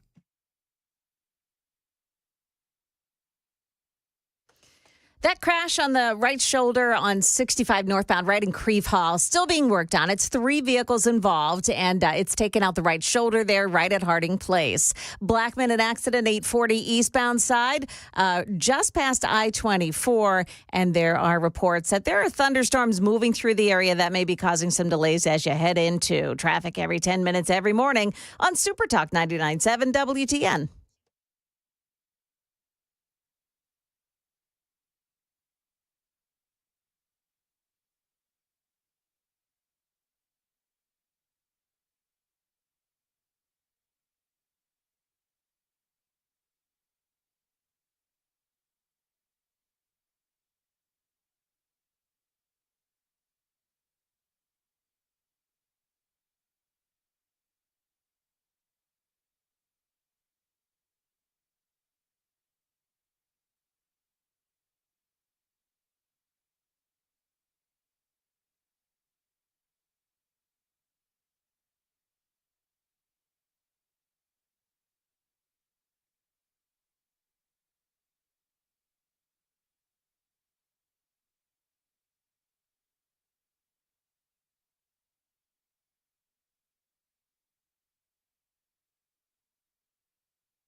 $8:38. What? Twitter DMs. Oh, yes. 8:38, Nashville's Morning News on Super Talk 99.7 WTN. What's up, Dan? Hello, Chris. It's time for the crisscross handoff. I've heard the Super Texters well-danning you today. Boy, I'm getting a lot of well-dans today. But you know what the thing is? Like, and Joan backed me up on this. KGB backed me up on this. I believe that my commentary on all things politics and media and everything, spot on. They still haven't forgiven me for the whole barbecue conversation. You won't let it go. So, but I did move on. I did admit that I do like. Apparently, I was the nincompoop in the news yesterday. They made you the nincompoop. Yeah, I want to know if I get like a coffee mug, a trophy, or something. T-shirt. That's special. I don't know if they have the budget for that on that afternoon show. It's a T-shirt that says "I'm with stupid" with the arrow pointing upwards. That's actually pretty good. It's actually good, KGB. So yeah, apparently so, and so, well, you know what Matt did, and I love Matt Murphy. He exposed a private conversation that he and I had on text messaging. Exposes of him. course he did. He did. He should be walked out of here like the leakers. And That's exactly the walk right. of shame. Boy, I do have a lot of text messages here. He's So apparently, he's so popular. Apparently, I am popular. Thank you very much. Jerk. Took that No, so I'm just kidding. personally.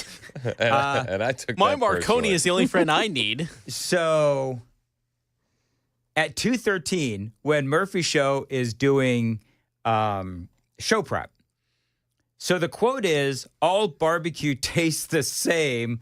Do I have that right? So I'm like, oh no. You know you're in trouble when. So then I said fake news. So then I hit back. I said, LOL, fake news. I was taken out of context. I'm old and confused. Right? And then I said, I may have said that. And then I said, TBH, not a huge fan of barbecue. Well, he said that I texted him a private conversation to be TBH, not a huge fan of barbecue. I didn't actually say that on the air. And then he exposed you. But then he exposed it. So, which is fine. I said, and then he says, this is kind of funny. He says you can take the guy out of California. And moving, hold on one sec. I want to make sure. So he said this too, and this was a very funny exchange. I love Matt Murphy. So he and I are going back and forth. He says, my position, Mandis has had a few hot takes over the years. This might be the hottest. That's what he said on text message. He's right. In more ways than one. So, and then we go on to some other things. Yeah, so whatever. Anyway, there you go. So Matt Murphy, nincompoop of the day. But I do like burnt ends. I did remind people. What are burnt ends? Burnt ends are... You haven't had burnt ends. And you call yourself a Southerner. What? I don't. No, he doesn't. I don't. But you are such a Northerner. But no, I don't know the burnt ends. So a burnt end is like, because I had those last weekend at Shout them out. Old Red. And so they're really good. They're like the end of like how Joan help me. A burnt end is like the end of a piece of meat that got burnt. That got burnt. They're really good. Burnt ends are a popular barbecue delicacy made from the point cut of a smoked brisket. Ooh. Yeah, it's really part. fatty. That makes and sense. they take it and they burn the fat, and it is so good. tasty. All right. Yeah, I gained like 50 pounds in a meal, but it was totally worth it. Burnt fat is so good. It sounds odd to say it, but it is delicious. It's good. Do you like burnt fat on a steak? Yes. Yeah. If it's burnt, if it's cooked, but it has to be burnt. If it's like not cooked very well, then it's too chewy. Now, but if it's burnt, yes. All right, now, is that a carcinogen? What? Only if it's made on charcoal grill, which is my favorite way to have it. Oh, yes. I have an electric grill. I don't do charcoal. Only because I'm too lazy to. What? Oh, shut up. I'm tired of you. Just KGB. You say you had an electric grill? You're just offending the South daily now. Yeah. Well, propane, Okay, propane. okay. It's a That's propane. different. grill. Okay. Oh, I'm sorry. Propane's different than electric. I thought you were going full George Foreman on that's us. that's what I thought also. That's why Best I put my hand appliance on in my 20s was a George Foreman Was grill. In your 20s my is one goodness. thing, but you're an adult with a family. You got to have a real grill, and it people sounds like still- you do. I do. Yeah. I said electric, but I meant propane. Do people still use the George Foreman grill? I don't know. Do people still use a George Foreman? I'm sure kids do. My grandmother swore by it. Oh, I loved my George Foreman. In my 20s, I loved it. Did you ever hear of the infrared grill? No. Yeah, it's a new one. Tell me about it, John. Infrared? The most important they generate a much higher temperature than normal grills, and they can heat things up faster. So, Wow.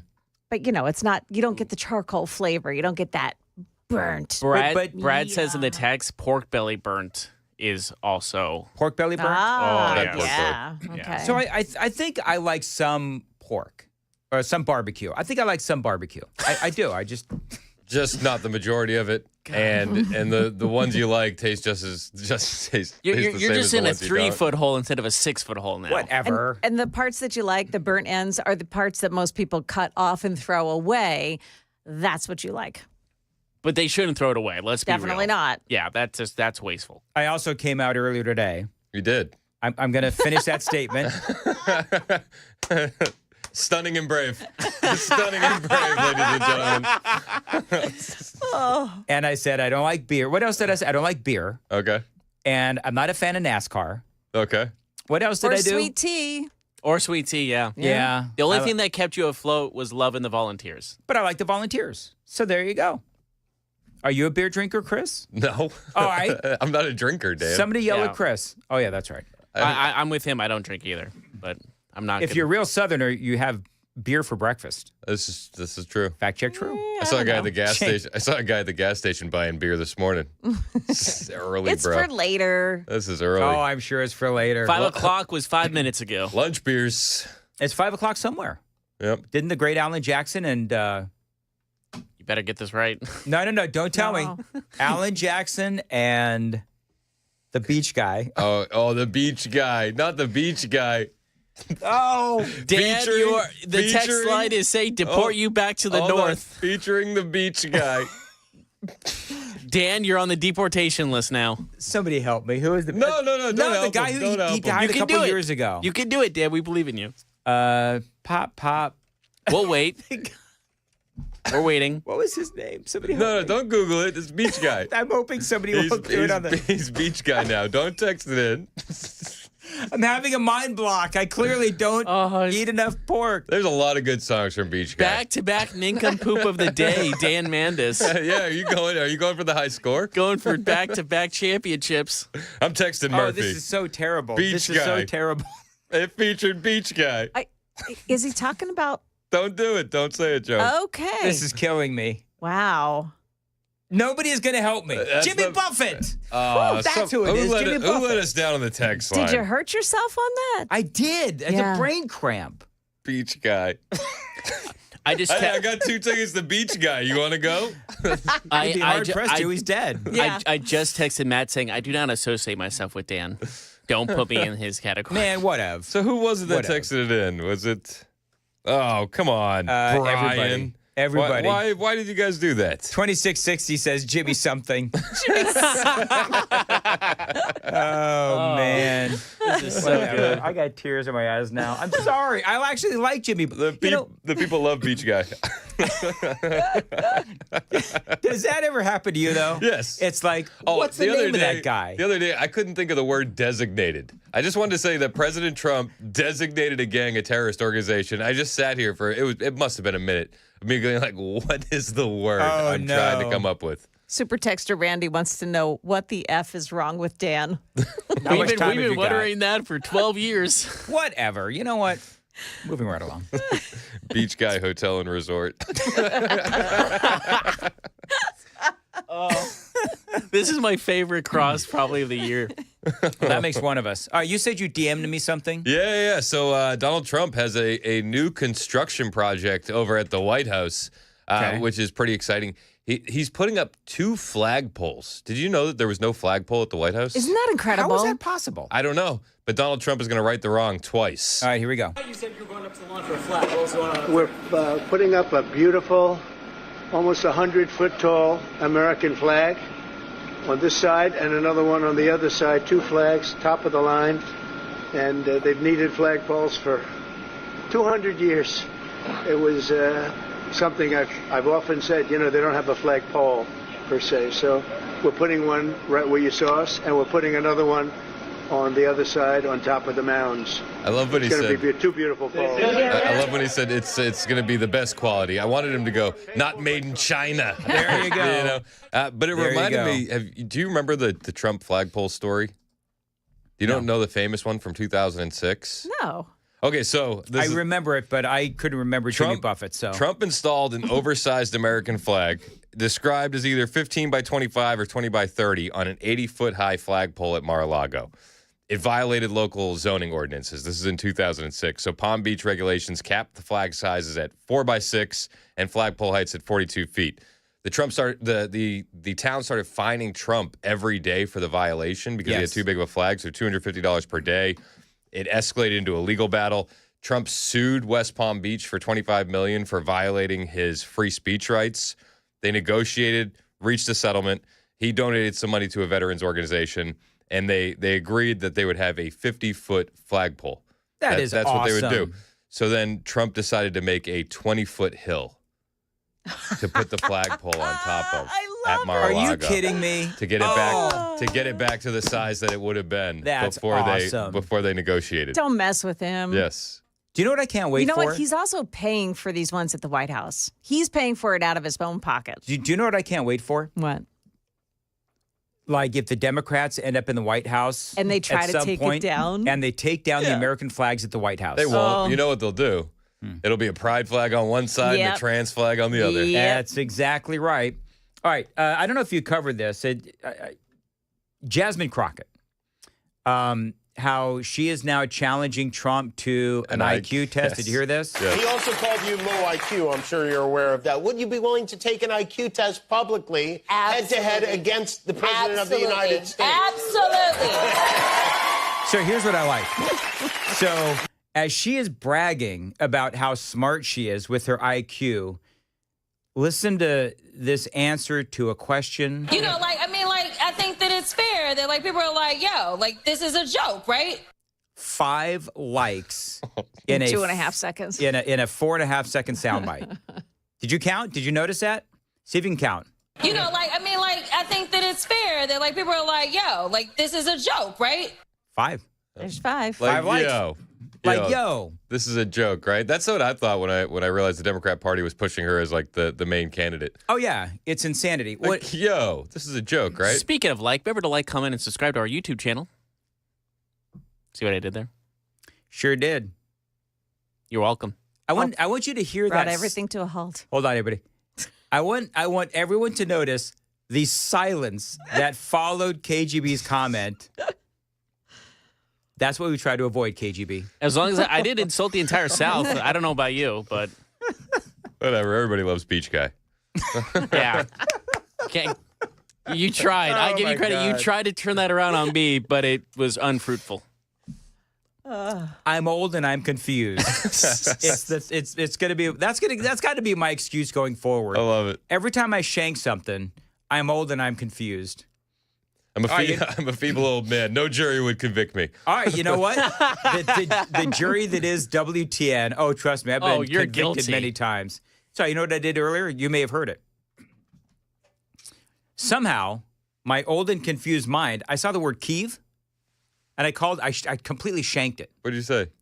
Joan, did you hear me shank I Kiev? didn't hear you say that. I did. I think I called it Kiev or something like that. Kiev is also an accepted pronunciation. I guess that's true. It's because it depends on if you're saying the Russian form of the city or if you're saying it from the Ukrainian. Interesting. There's like an accent to it. If I say even when you're wrong, you end up being right. I love when that happens, and it's just the hell that is my life. All right, moving right along. What are you talking about today? Please Chris? rescue him. Well, we're going to talk about China. All bumper music has to be from the Beach Guy. All the bumper music's going to be from Beach Guy. We'll talk about China. We'll talk about tariffs. We'll talk about business deals coming in. Yeah. And then we'll give some updates on the border. We'll talk about the Democrats and how they always fight for the dumbest things and why we shouldn't interrupt them while they do so. All right, there you go. Kind of like you guys when you just let me flounder with Beach Guy. Oh my gosh. It's fun to What watch. are we supposed to do? That was, I guarantee you, that is the highlight of my day. You three knowing the answers, Jimmy Buffett, seeing me perspire on my bald head. Oh, it was and so Chris good. is like, just let him keep sweating, man. Let him keep sweating. Well deserved. All right. Wait until you see the whites in his eyes. Oh, man, all right, what's coming up? Russia, President Trump is using social media to call out Russia's president over an attack this morning on Ukraine. Also, want to let you know about Nashville police announcing that they've captured an MS-13 gang member. Those stories here coming up at 9 o'clock on Super Talk 99.7 WTN.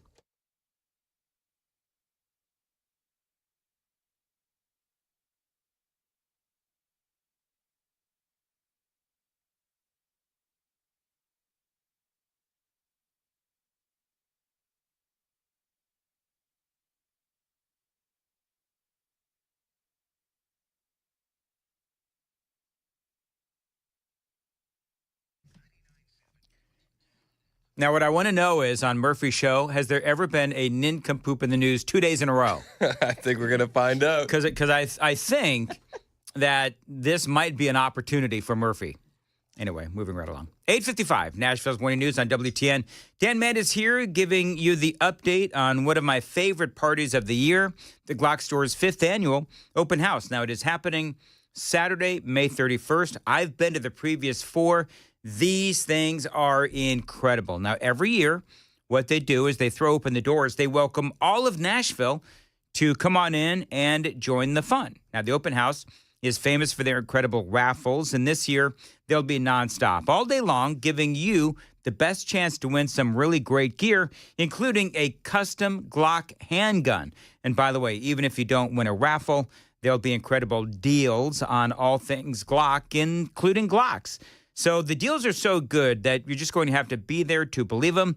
Just one is a Burrow Bullets Blowout 9mm and .223 in 1,000-round tac packs, and in a Burrow bullet ammo box. You are not going to believe the prices. Check it out online. They've got more details there. Shoot270.com. That is shoot270.com and Glockstore.com. The Glock Store, their 5th annual open house, minutes from the airport and worth the drive from anywhere, especially on May 31st.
$8:58.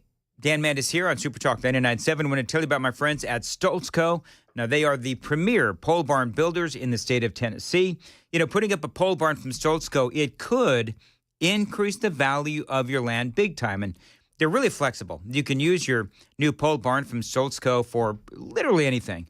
A garage, an event space, an equestrian building. You could just live in it. We, of course, call those barn-dominiums.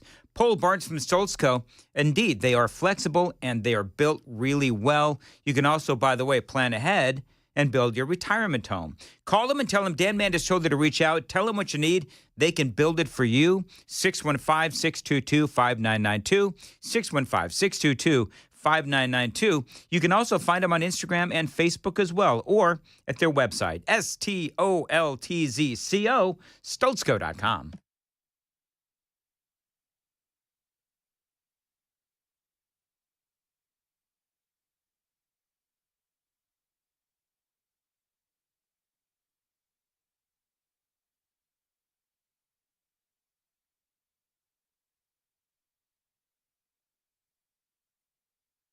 $8:59, Nashville's Morning News on Super Talk 99.7 WTN. So I am getting absolutely crucified on the super text line. Many people saying wasting away in Beach Guyville. Yes. Yes. That had to be, Joan, one of my favorite crisscrosses because of the fact that you three allowed me to just flounder while I'm trying to think of Jimmy Buffett's name. We were helping you to retrieve All the information three yourself. of you would not bail me out. Thank God for Would the that have super been worse? texters. Yeah. 7395 sent you a haiku. He wrote you a haiku. Yeah? Said, called him beach guy.